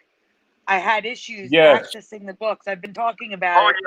Yes. It's coming. What I'm gonna do is I'm sending all the email addresses to Brian, and he's gonna be sending them out. So I'll be sending them out. I haven't been in contact with Brian all week to tell him that this was happening. So now that I finally got in touch with him tonight, so it's coming. Yeah. I'm so sorry it's taking so long. Yeah, sorry about that. And all week I've been studying for the Linux Plus exam, and I passed. Thank God. Congratulations! Yay! Thank you. Awesome. Now, so yeah, if you get me signed up for that too. Now, I'd say the thing is that I got to tell you because I know you don't know my story, but the thing is, God has given me so much information, it's unreal. And I mean, I was even going to run for governor of Colorado, and now I run for the Father and Lord. And I've actually talked to every church, the Mormons. I know the Mormon secret handshakes. I've talked to the Freemasons. I've talked to the top of the Catholic churches, and he aligned me with everybody to get as much information as I could. And it'd be amazing. What I can tell you, it'll blow your mind. I learned so much that there's another individual, he's a former NASA engineer in Boise, Idaho, that has about as much information as I have. We've been working together. So, and so I can disclose so many things. Like, one of the things I want to let you know, it really, really hurts my heart, that this election, that your vote is useless. It's a selection on election. Trump is already in. We already know he's in. And because in Economist magazine, 2019, it actually talked about the virus coming, and also that Trump has already been elected. Okay, and so it's a drama. It's a game and show that Satan uses like puppets. He used Obama, which is abomination, and Trump is one of the trumpets in Revelation. So God's letting me get away with this for now. But just so you're aware that it hurt my heart because people died for this country for that vote. It's useless. Okay. So that's the Illuminati, the beast system, and all those other things. And even the lady in charge of Illuminati, she knows me. I was running for governor to call her. She threatened me, but she said she can't touch me because I'm being protected by God. My name is Angelica Township. She's at the top. She didn't say she has Trump under her thumb. She does. I got Trump under my thumb. Wait, who does? Okay. Angelica Duncan. She's in charge of Illuminati. She's at the top. Wow. And yeah, she is. And she knew me. And because she had one of my friends, because I told you I was from Colorado. Well, I don't know if I told you I was from Colorado. Grew up in Colorado. And in Durango, Colorado, she had one of my friends come up to me and said that she said she was going to leave me alone because she tried to throw me in jail. I've been arrested. I've been arrested for speaking the word of Jesus Christ. She cost me thousands of dollars. Well, anyway, she said she was going to leave me alone. She said, I tried to wear them out by time or money, but I couldn't get them to fold. Because I told God and the Father, the Lord, and everybody said, I'll die for you damn people, not die for you. The glory of God. I said, I'm not going down. So she tried everything she could to bring me down, and that was a year ago. So she left me alone. I wouldn't be talking on the phone because she said, God's in my life. I'm not kidding, I'd be dead. The story is so deep that in threw me in a mental institute in Colorado, trying to shut my mouth, and so then they let me go. It's a long story, yeah, because everybody knew I was running for governor, and they don't, because I want to run like We the People. I didn't care what party you're from. I said I want to get this country back and the state back, and they didn't like it. They love the division of the Republicans versus the Democrats, divide the people. Because I said, I don't care if you're Republican, Democrat, liberal, whatever you are. I said, we got to work together. And so they came after me. I got arrested. No, they didn't arrest me. Police officer shows up at my house in Erie, Colorado. And he says, Kirk, I'm taking you somewhere. And I said, what's going on? I said, what's happening? He goes, trust me, trying to protect you, your friend, get my vehicle. So, and then from there, they hauled me to a mental institute. And my mental place. And, I learned a lot working with mental, people who have issues. But they finally let me go because I told them I quit running for governor. So they tried everything. They tried to poison me. I was in there, not kidding you. Give me drugs and everything. Oh my God. To make it look like I was crazy and insane. It's true. They make me insane and crazy. They actually tried to do a cross drug that would blow your mind wide open and destroy you. I'm not kidding you. This is all real stuff. So I had to work my way out of there. I was trying everything I could. I was calling churches. I did everything I could to get out of there. And then finally, I told them I quit running. I wouldn't run for governor. They released me, and so that's how I got out of there. It was horrible. I was scared because they kept saying I'd go to these guys, and they, inside there they'd say, "Hey, you shouldn't be in here." They said, "You don't have any mental issues." But see, and then one of the detectives in Colorado told me that they did it for part of my protection too, which they thought they were, but I told you they tried to drug me up when I was in there, but they said they did it for my protection because one of the detectives in Colorado said, he said we were trying to find out whose side is on who and who was on what side and everything. And he said that back in the day we said we couldn't arrest you.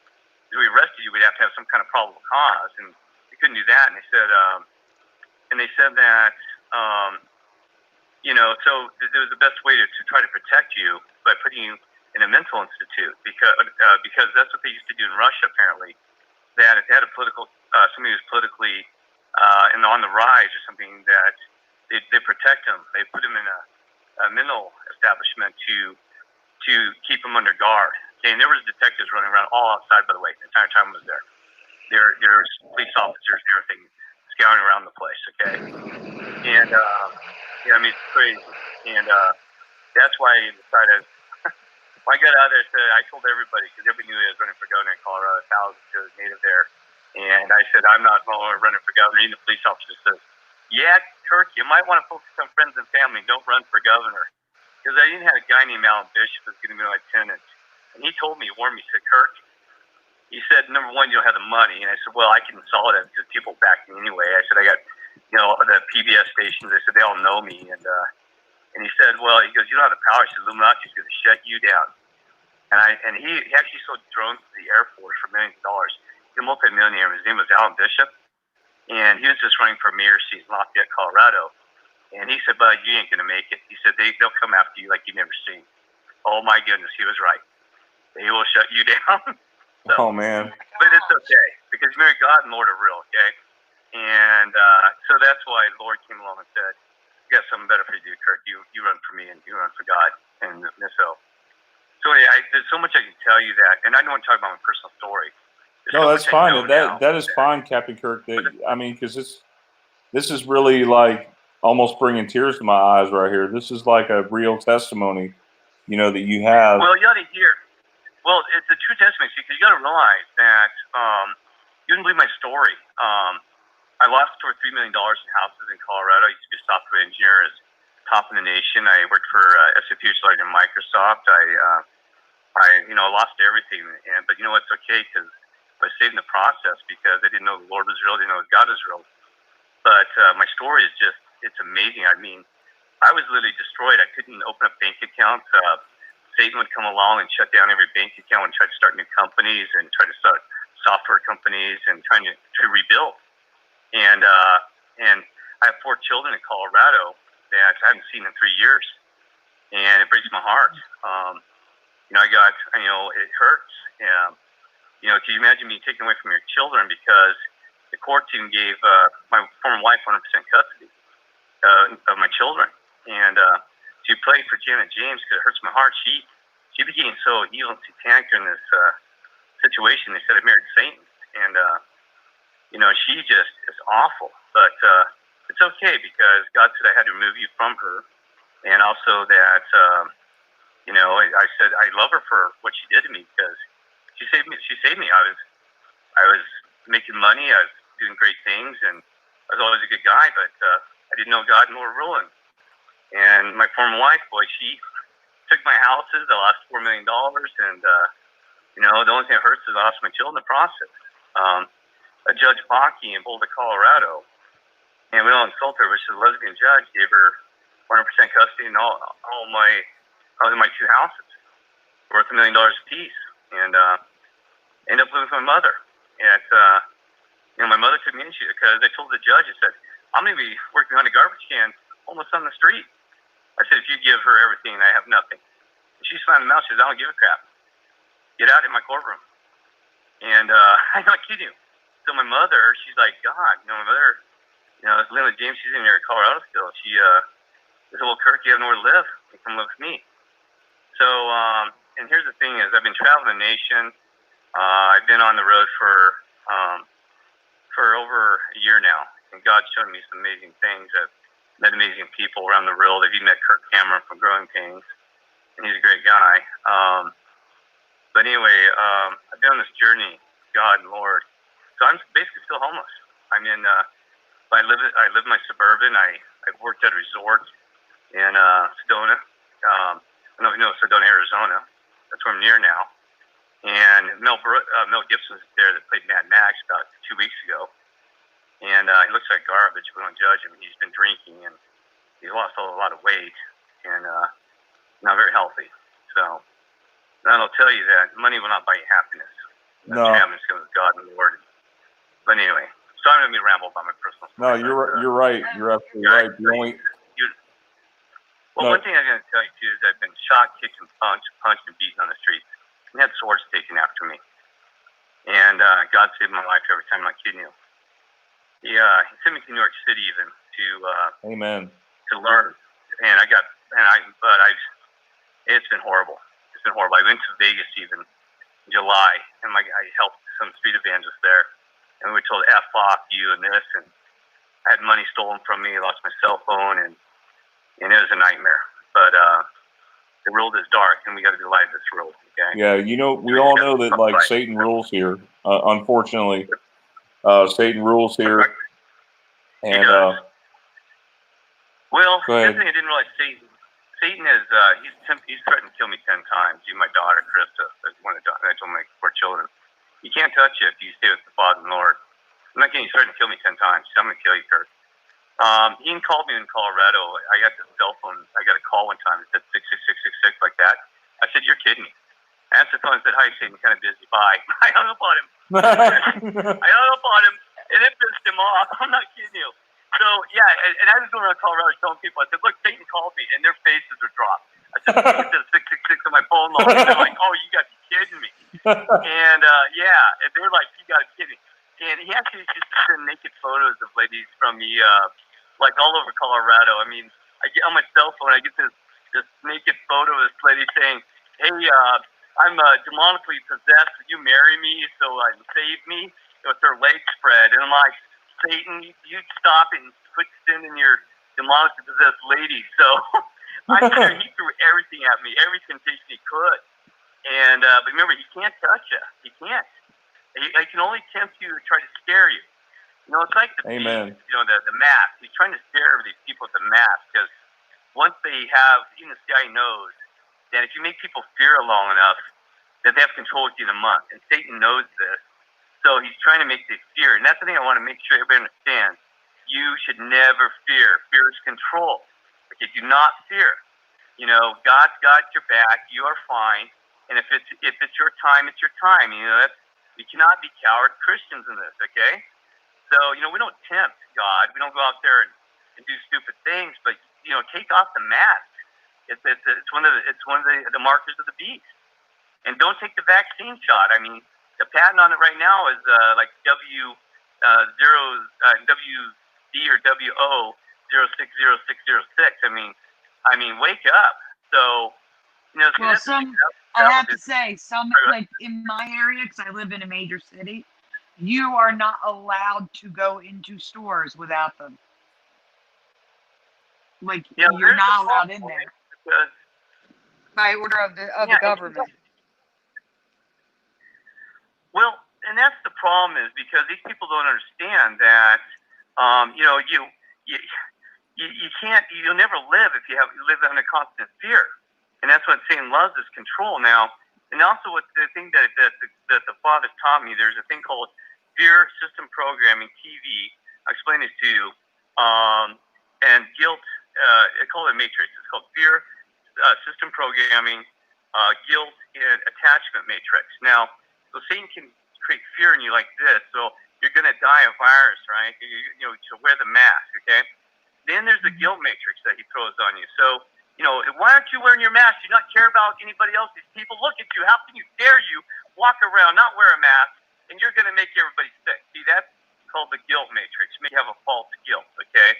If you have a problem, you want to wear the mask, then you stay home and you live in your house in an oxygen bubble and never live, because that's what Satan will love. You know, don't enslave yourself to Satan. There's the mask, so there's the guilt matrix. And also the TV and the program. You see, they're going to program your mind. This is your reality. This is what you're supposed to believe. This is the things. This is the way the system works, and don't fuck it. Go do that corporate job. And that's why they call it corporations, by the way. You're a corpse, because I work for them. You're a corpse, you get it? You're a corporation corpse. Anyway, so, and also the attachment. You know, if you're attached to things, I'm attached to my house. I got to get to work because, man, that 30-year mortgage I got, I don't want to lose my home.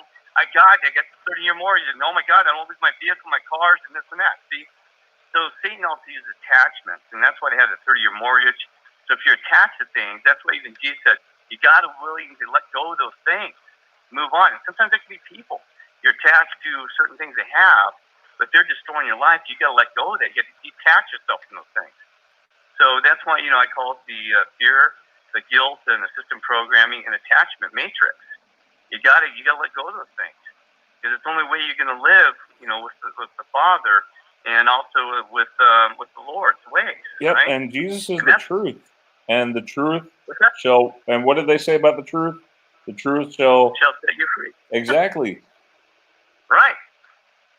See, once I got rid of those things, then I'm free. I'm happy, and you know, and that's the keys right there. And we've been told it a million ways, but you know, and the beast system's so strong though, because I'll be honest, I was so I watched I told you I was making $250 grand a year and getting stuff before stock options and bonuses. And man, I'm telling you, I watched guys and my buddies die of heart attacks at 45, and coming in there and hauling oxygen. We had a guy hauling an oxygen tank. He had $4 million in the bank. His name was Dennis Jang for Sybase. He became SAP. He's hauling an oxygen tank into work. There's 2,000 employees there, and he's a top level VP. Already had $4 million in the bank. And I said, man, what are you doing? He goes, got to get to work, Kirk. I said, they told you should retire. You got options and bonuses. I said, got to get to work, Kirk. I mean, he's hauling it, and he could hardly make it up the dang elevator. And he'd leave like after 4 hours. See, he'd been programmed. Boy, you got to get there. You got to keep doing that job. And you're a slave to the system, and boom, keep getting in there. And so it's horrifying to watch my 45-year-old buddies dying of heart attacks and for Satan the beast system. They weren't living. And and that's why they call it the stock market, because you're cattle to them. You're just stock, and then they call it bonds because you got to bond yourself out of the system. You got to bond yourself out of jail. They put it right in front of your face. Wow. So, oh my God, yeah, it's a lot right of there. linguistics. Well, That's the thing is, there's a guy that has an IQ of 220 that studied linguistics, and it's actually written and coded a lot of things in our. I mean, that's why they call it spelling. When you're basically you're casting a spell every time you spell words. Exactly. You just nailed it. That's why they call it spelling. Exactly. And where do most words originate? They originate from the Latin, or French, or French, yes, or German. And what's really crazy? And you remember what God said in the beginning? In the beginning, God gave His Word. Remember that? The Word created the universe and the creation of Genesis, right? Right. And there was God's Word, right? So it's amazing, right? And there's a guy. The guy who did that it's Golden Web. I wouldn't recommend listening to all this stuff because he's kind of he does a great diagnosis. It's called the Golden Web. You can look it up, but he doesn't understand that the Father and God's real and stuff like that. See, that's where I want people to understand is that I got confused there too. I started following this New Age stuff and said, oh my God, we're all creators and you're your own God, and Satan loves that one, and or we're a collective, like the Borg. Just said, oh my God, he's influenced my head, and oh my God, and then there's the other one where everybody says, well, the universe. I pray the universe. Okay, universe, give me a car. Universe, make this person come my life. And here's the problem. See, everybody's worshiping the creation, but not the creator, your God. See, if you're worshiping the universe, saying, well, the universe is God, who do you think created the universe? And also, like the computer said, and I told you in the software field, they said, well, we're in a simulation. Elon Musk says, hey, we're in a simulation. And Internet scientists I heard the other day said there's a 50% probability we're living in a simulation. Well, guess what? If that's true, guess what? Somebody created the computer. That is your God creator, right? Even if you wrote the software program, you're still a God in control of this. He's your creator. So I don't care if it's a simulation. I don't care if it's the universe. I'm sorry, go ahead. No, it's fine. Right? How is it possible that we could be our own gods? That's not possible. Exactly, right? I think, so, honestly, I think that is Satan's biggest lie. Satan's biggest lie is that we are our own gods. Because think about it. If say he whispers in someone's ear, oh, you can do anything you want to do. You could be your own person, be your own God. It's trash. You can't believe in that. That is New Ageism. And it's New Ageism, exactly. Right. Now, I want you to talk because I'm talking too much. Because there's one thing I want to add to that, though. Reincarnation. I'm going to tell you right now. You got one life, one soul. Because here's the problem with reincarnation. I've heard it straight out of people's mouths. You know what? I'm going to go ahead and be naughty this life because I can be good the next one. I'm just going to go ahead and be the evil person. Or the other one that say, well, I screw up. I'm not going to repent and I'm not going to try to change for God. I'll just fix the next life. I'm just going to keep coming back and coming back and coming back until I get it right. You kidding me? I'm sorry. I think a lot of people today, they go for the easy way out. And unfortunately, exactly, narrow is the gate, or what is that saying from the Bible? The path is wide, the gate is narrow. That's right. That's right. That leads to salvation. So I appreciate your time, Captain Kirk. We are running out of time. We hope we have time for one more caller. Yeah, I'm sorry it took us so much. No, it's fine. It's fine. I hate to cut you off. I really am. I really am. I really was getting a lot that was really great out of what you were saying. I mean, everything was great. Yeah, we're just a little short on time. Captain Kirk, as always, we appreciate you coming on. And don't lose faith. Do not lose your faith. That's the problem right there, because Satan is very good at making you destroy your faith. Now, I want to get in touch with you later, because maybe I can actually hit certain topics that you want to, that God's giving me knowledge of. I mean, everything from the Stanley Hotel, I've been in that. I mean, just out of this world stuff. I mean, if I told you what I know, some of the stories, I mean, people's jaws drop. For example, I know where one of the Fountain Youth is near Colorado. I do. My buddy used it. His hair turned orange. I'm not kidding you. Don't use it because you lose your soul. I'm not kidding. It's not funny. I know where the Fountain Youth is. I know where amazing things are around this world, and that blow your mind. So, but I don't want to. But the thing is, here's the thing: is that we don't worry about what's past. We are in a spiritual war. That is what we got to focus on, and that's what we're here for, right? So, I can tell you about all the, all these other things, but that's the most important thing. And there's Rex the Fleek Project out of Colorado Springs. He's confused. He's talking about all this astrology stuff, and he's got over like 100,000 viewers. So I need some help, support, and pray for me too. Captain Kirk, we're gonna be praying for you too, brother. Thank you for coming on. Okay. And thank you all so much. I really appreciate that. So. All right, brother. Don't lose faith. Okay. Yeah, I know it's right. It's gonna be rough on all of us. I know. Stranger, I'm gonna let you do that. It's gonna get way weirder. You better get ready, because it's gonna get worse. Oh gosh. Better, okay. It's gonna get way worse from the information I'm getting, but we'll be okay. Right? All right. Never fear. Well, we'll hey, keep checking with us again next week when we do the show. Okay. Okay. All right. Keep checking in. Thank you all so much. Right. All right. God bless. Thank you. Good night. Have a good night. Good night, Captain Kirk. All right. Thank you. You too. God bless. God bless. All right, that was a great call, you guys. I'm glad Captain Kirk had the opportunity to come on and talk with us. Let's see. Can we get one more caller tonight? One more good one. Another good one. Probably got to put the phone number back in the chat.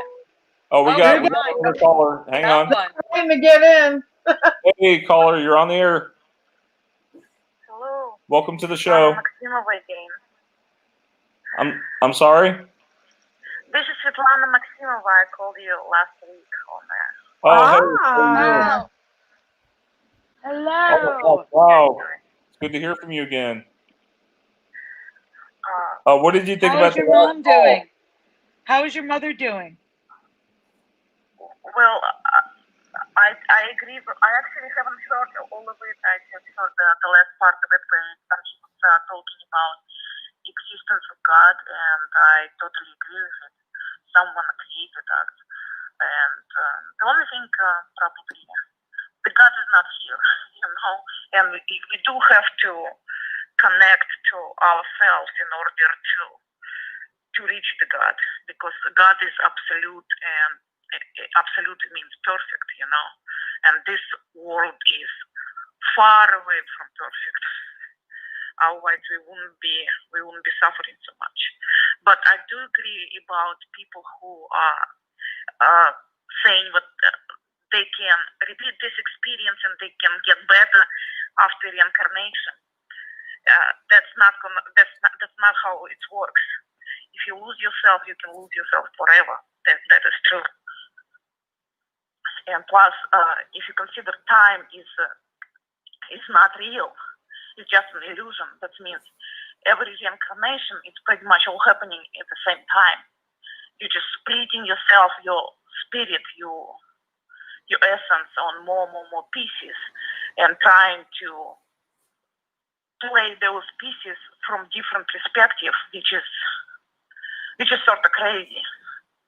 It's not gonna work that way. It's like, for example, in one past life you're completely opposite. In one past life you're good. In one past life you're bad.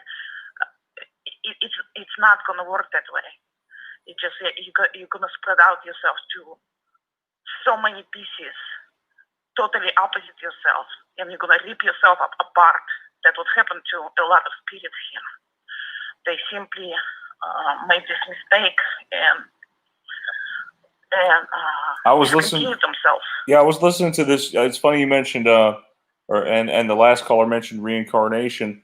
I seem to recall this little short thing on YouTube. It was talking about this kid who had like a strong memory of World War II. Like, and how could he have remembered World War II if he was just a kid? Well, it come to find out that he was actually being possessed by this ghost, or whatever you want to call it, spirit, that was actually one of the pilots who went down. Like, he actually died in the in World War II. So yeah, I seen about that once.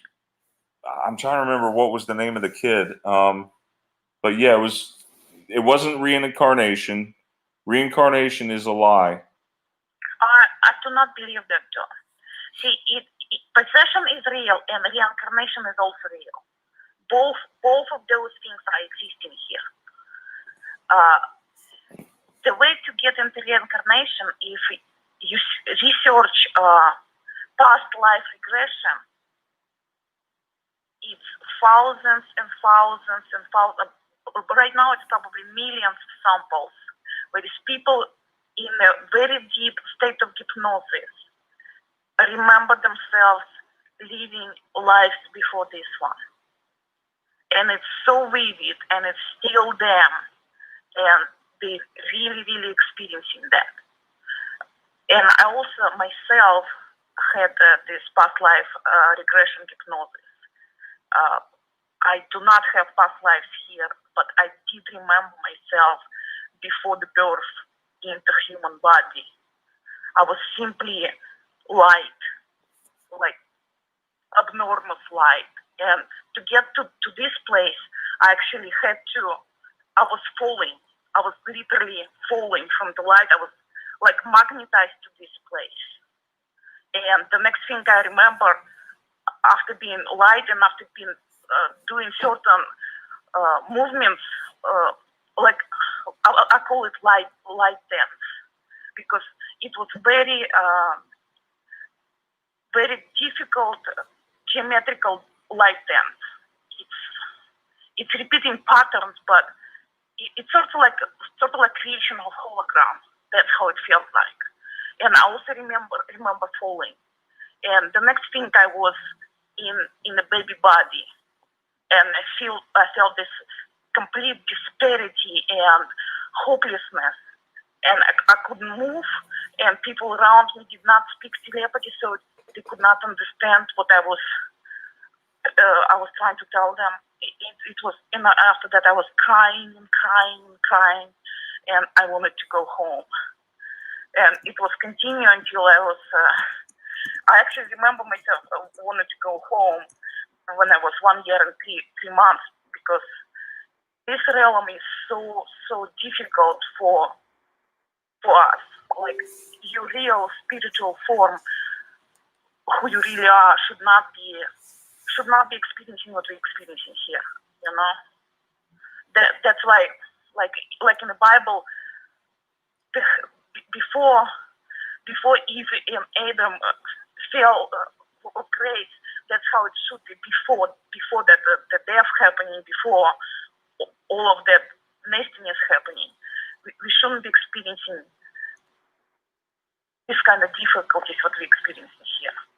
But also, I agree, there is a lot of possession happening, a lot, because a lot of spirits actually got trapped here, and they fell apart, and they do not have even strength to acquire a physical body. So the only existence, they exist in non-corporeal way. And in order to feel alive, in order to continue playing this game, they have no other choice as possess us, you know. And it's actually a lot of people who, some of the people actually completely kicking the original spirit out of the body and taking their place. They call themselves galactical walk-ins and stuff like that. And there is also temporary possession. There is people just temporarily get possessed. With temporary possession, every one of us actually can get temporarily possessed. It usually happens when you're in a very angry stage or a very scared stage, or you completely like drunk or Yeah. under influence of drugs. You can also get possessed when people do some awful stuff, and after that they Yeah, and then afterwards they're like, well, I don't realize what happened. Did I really do that? Exactly. That kind of the temporary possession is also absolutely 100% exist. But reincarnation is also very real. For that you have to just simply look up near-death experience is going to be talking about some partial recollection of memories of past life, and also past life regression hypnosis is going to be talking about that too. And it's very, very vivid. You can't you can't create something like that just from imagining stuff. You have to live certain life stories they're talking about. And majority of people on Earth, they've been here for tens of thousands of lifetimes here. Just every time trying to repeat, trying to get it right.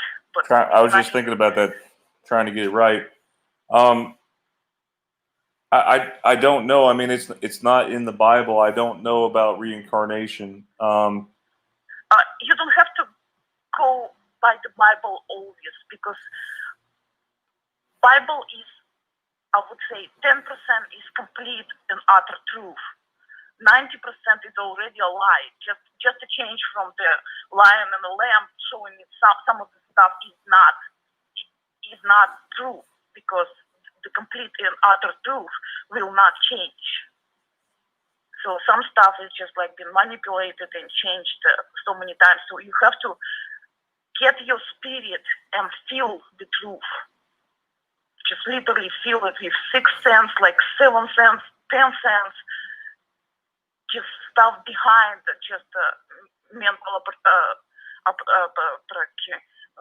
There's a girl, Chariot of Faith, in our chat has brought up. There's a girl who remembers 10 previous lives, casing reincarnation.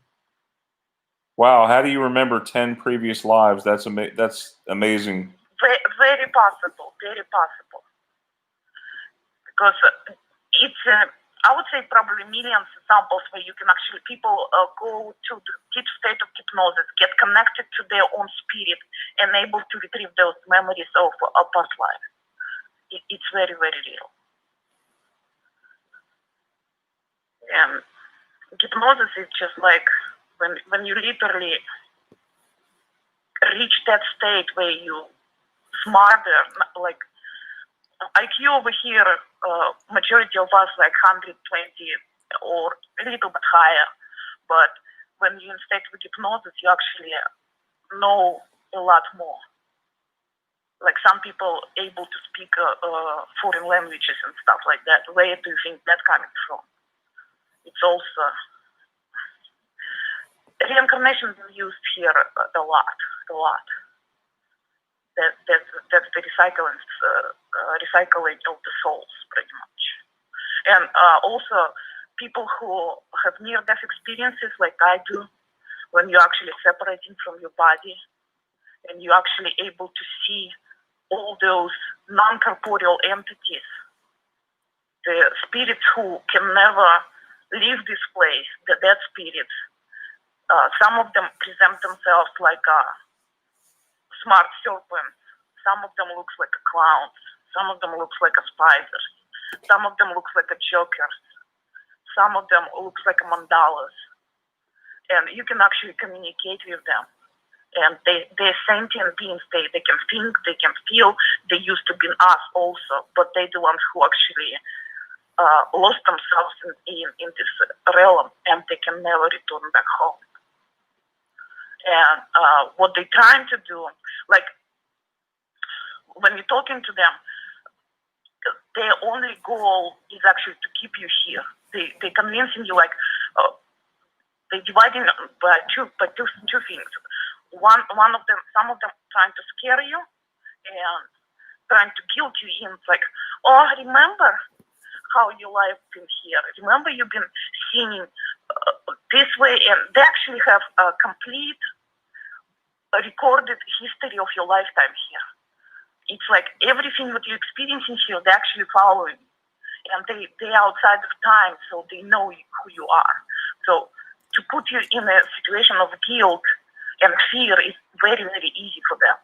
But if you actually pass that level and you're saying, I'm not guilty of that stuff, and I'm just simply soul trying to return home, then those entities who are trying to scare you, they go on the second plan, and another entity is coming over. Like they're using like bad cop, good cop scenario, and another entities, they're trying to be your relatives. They cannot. They copy your relatives, and they're just like, oh, we love you. Please come to us. Please join together with us again. Or they're trying to be good to you, and it's actually same kind of experiences. It's enough data on YouTube right now. If you watch those videos about people having near-death experiences, story after story after story, they're actually meeting those entities and they're speaking to them, and some of them calling them demons, some of them, the ones who scaring them, they think they're demons. The one they meeting who is not scary, they saying they're guides or angels, but they're both bad because they want you to keep here and they want you to keep you away from home and from God. So it's I would say it's millions of us who escaped death and been returned back to the body to be here. Probably it was a reason for it. Probably to tell everybody else this story. And it's almost the same story in every kind of near-death experience. You get out from your body and you're meeting those entities, and they want you to go back to the light. And back to the light, you go through that light, falling down, and you're in a baby body again. That's what it is. Or there is other way. If they cannot reincarnate you, you're returning to your body, to this body, if it wasn't destroyed that much. That's what happened to me in several occasions. I just was back in my body and here. I wanted to ask you because one of our people in the chat, Chariot of Faith, she says, thing is the multiverse theory might explain away deja vu. So what do you think about deja vu? Could that possibly be part of the multiverse theory, or maybe part of simulation? Or what do you think about the deja vu experience? Deja vu is something you already experienced and it's play out the second time. It's not a part of the multiverse. Everything about this bodily experience is going to be about this world. It's going to be about this particular matrix. If you happen to remember yourself being pure light and feel happy and blessed, then you actually reach the memories of places before. Because the feeling of this place is actually fear, disparity, all of the bad feelings. It's just like it doesn't feel good here. But at home, you feel it at peace. It's like you actually start feeling at peace soon if you passing away, and you stop feeling your body. You actually get to this abnormal feeling of happiness because you finally like, oh, I'm about to go home, but they never let you go home because they want you to be here. Yeah. Deja vu is actually only explains that pretty much it explains Mandela effect. You know, It's like, because sometimes, as we already seeing, this reality is just changing. It's like when they introducing different waves, the reality is simply changing in certain points.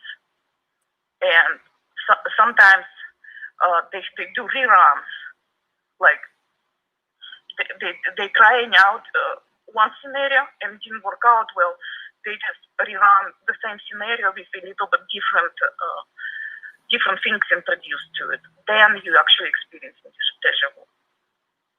What do you think about our daily challenges that we experience?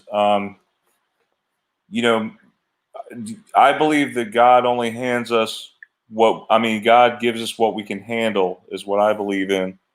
Well, some of us, some of us having such a hard fucking time here. I'm sorry for the language, but I know. I mean, what do you think about people who get sexually abused when they're babies and stuff like that? You think they can handle that? No, they can't. They can't. Or is something evil going on in this place? That is definitely out of their control because they're just babies, you know. That's what I'm saying. The God is not here. The God is outside of here, and we all spiritual beings must realize that we all have to go back home. But he still hears us. He hears us when we speak to him. Absolutely, because he's in each. He's actually not he, and it's not she. It's just absolute. It cannot be described by gender, but we part of him, literally part of him. Like you can separate a big chunk of light on the smaller pieces, and that's what we are.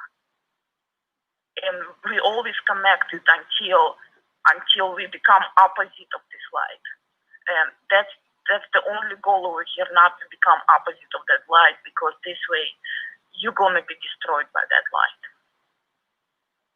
You become completely opposite. It's like. But what do you think? What do you think is our goal, like, in this life? Like, what are we hoping to achieve? Pretty much the goal it is right now, after we figure out about Mandela effect. Mandela effect is like apocalypse. It's revealing, but this reality is not what you were thinking. That's the main thing. The next thing, you need to connect to yourself. You need to remember who you are. You need to know that you're not this body. You need to know that you most likely do not have form or shape, but you're still able to experience everything, and you much bigger and much stronger than you've been presented over here. So that's the second goal. And the third one is very simple. You need to reject this realm. You need to reject this whole place. You need to reject earth. You need to reject the non-corporeal place where you go after your death. You need to reject all of that, and then you're going to be able to return back home. Each one of us have this possibility, and we will going to go back home. This place is going to be only existing until the last one of us is going to be here. And after that, this place is going to be completely destroyed. How do you think it's going to be destroyed? Fire, water, ice, or what do you think? Imagine a body of water, and when you just boiling the water, you're creating those bubbles inside of the water. So those bubbles, imagine all those bubbles, each one of them is universe like this one. So at some point of time, this bubble is actually bursting and returning back to the water. So now just instead of water, imagine it's light. The bubble is finally going to burst and return back to light. Everything that's actually compatible with that light, aka God, aka ether, aka absolute, it's going to be accepted, and we're not going to lose our memories or our experience. Everything else would become totally opposite of this light. their memories, their experiences, their essence are going to be completely deleted, and they're going to be absorbed by the light and transformed into something else. But they're not going to be them ever again. That's what's going to happen. Does it make sense? Yeah, it makes perfect sense. I'm not sure if you had already answered this. Please forgive me, but how is your mother doing? My mom was actually trying to breathe on her own. It worked for a little bit, but now she got tired. So she's doing a little bit better, I would say. And thank you so much for your good wishes and goodwill and your energy. And I believe it's actually helping. It's helping a lot, because all together we are part of God and we're able to create miracles. So Yes, Jesus says we will be able to do many more things. yeah, as right now, each one of us actually already have super abilities. Like if you just try, you know. Some people have a really good ability of making other people laugh, you know, and then other people have really good abilities. Another day I was able, not nowadays, it was like 5 days ago, so I was able to dissolve a couple of clouds. I just was looking at them and imagining them just to melt down, and they did. After that, I went to different place, look at a couple more clouds, and I dissolved them too. Just, you know. And sometimes when I walk on the street and some street light is broken, when I'm near it, I'm able to lighten up that light. And my children are walking with me, and we're just laughing about it. And it's been hundreds and hundreds of. Well, you know, there are times I'm sitting at a traffic light, and I'm trying to will it to change to green, and it's still red. I can't get it to change. I wish I had your ability, I guess. See, for me, not everything all this works too. Like, for example, I can't close or open the door without touching it. So it's not all the abilities are going to be presented to you, but some of them are. So just pay attention to it, and don't think it's a coincidence. You know, just repeat this experience, repeat, and you'll see it's actually you, the one who is actually able to change reality a little bit. Yeah, have you ever noticed a certain pattern that you have with your life? Maybe some similar experience that you've had before, not necessarily a deja vu, but you know, sort of a moment where you know, like, hey, somebody. It was weird how somebody just told me this like yesterday, or you were looking up something and then you heard it in a conversation later. Isn't that weird? All the time. You know, synchronicities. Especially when you have a certain question. When you have a question as a spiritual being, as a spiritus sanctus, you have a question. This question is going to be answered. That's just how it works for me. And you know, sometimes when you're in the shower, you're able to.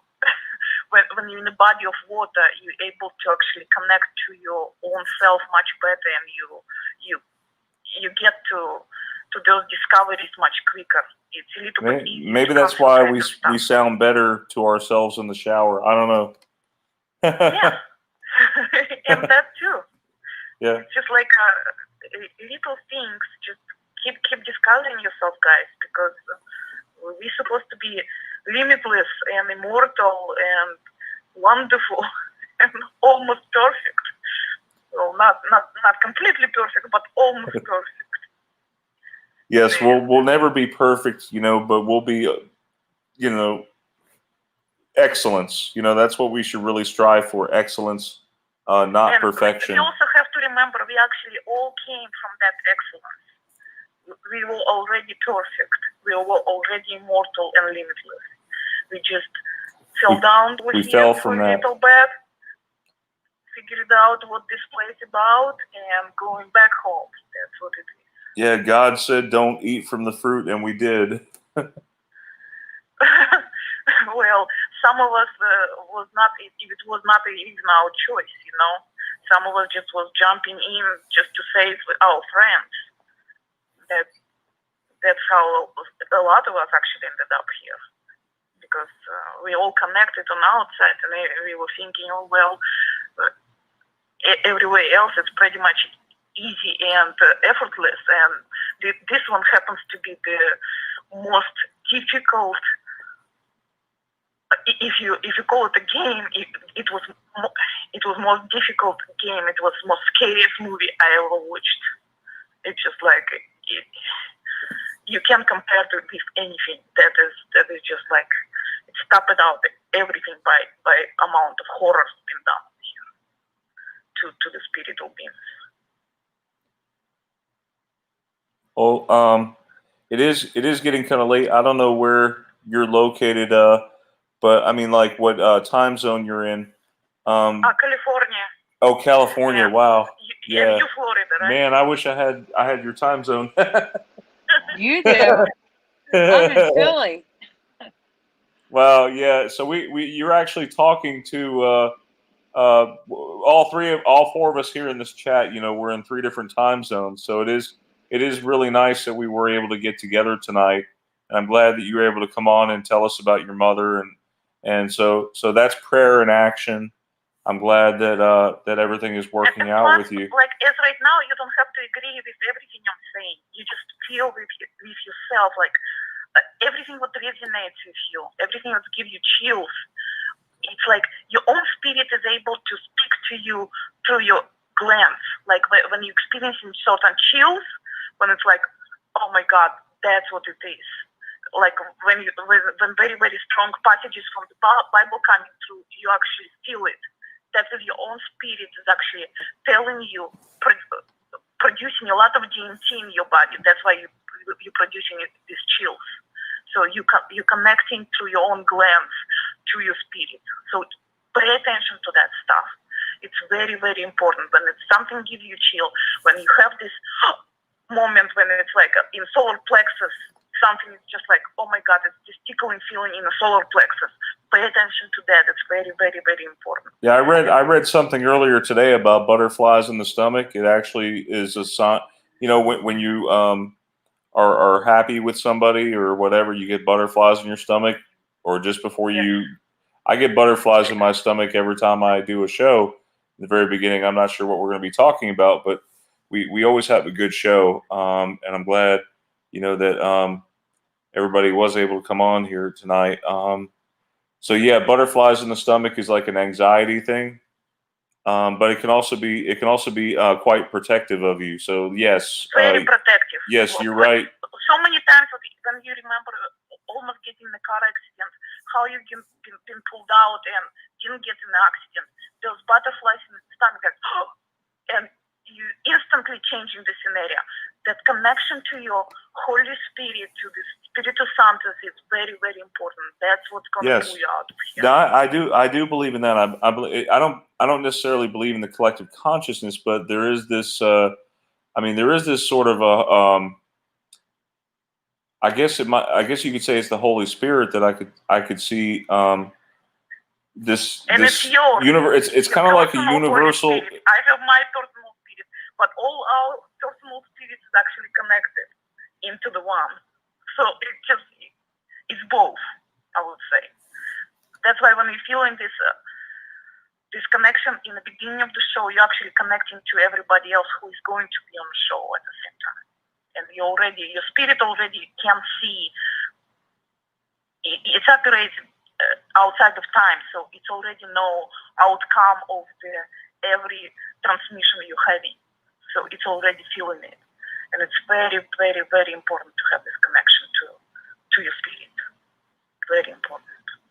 Yes, don't ever forget that you are mighty, and don't forget about don't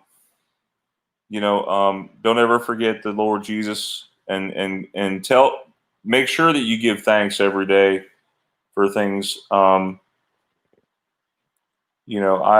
have come across like so many people's experiences over the years, and it just really kind of hits you, like I know. Like Captain Kirk gave us a really good testimony too. It's just amazing. You guys are all amazing and wonderful, and we really hope that. By the way, by vibration of his voice, I can actually also got an impression he has connection to his spirit. He able to retrieve this very good and very, very good information now. Yes, and he has. I noticed his seemed like he has a really good memory. Like, his method of recall and just his verbiage, very, very right on point. I was gonna say, like, one thing I've noticed, like, I don't know what it is with kids, but I've noticed like kids are like super smart. Even at age 2, it's really amazing. These kids are like the words that come out of their mouth. I have an 18-month-old, and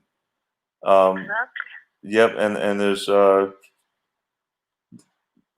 of the kids she's around all the time. They're just they act like grown-ups. Isn't that weird?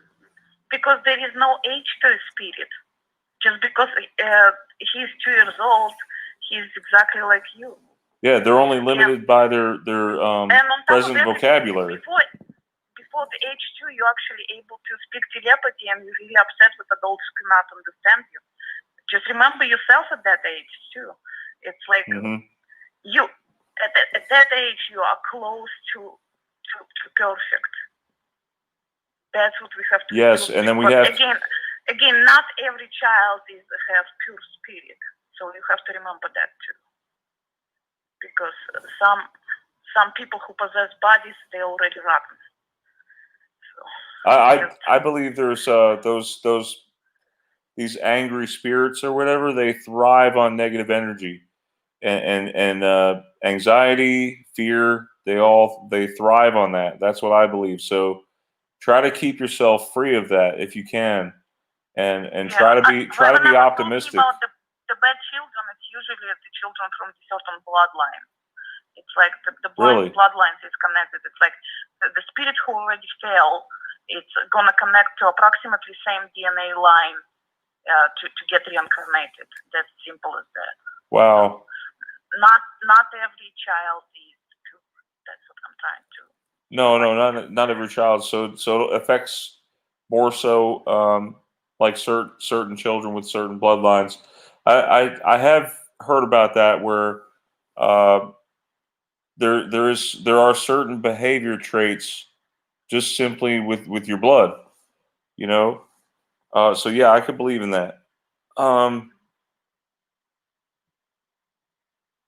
Again, thank you so much for coming on. We're gonna have to call it a night. I'm sorry, we're gonna have to cut the time a little bit short, but we'll be definitely coming back. So good. Yes. I will. Thank you, Brian. Thank you so much. Yes, and it's great talking to you, and we're going to keep you in our prayers as well as your mother. Okay, that her recovery Thank you so much, everyone on the chat and everyone who will watch this video later. Yes, and again, could you post in the comments right here in the chat? Could you post the link to your channel that way other people can see it?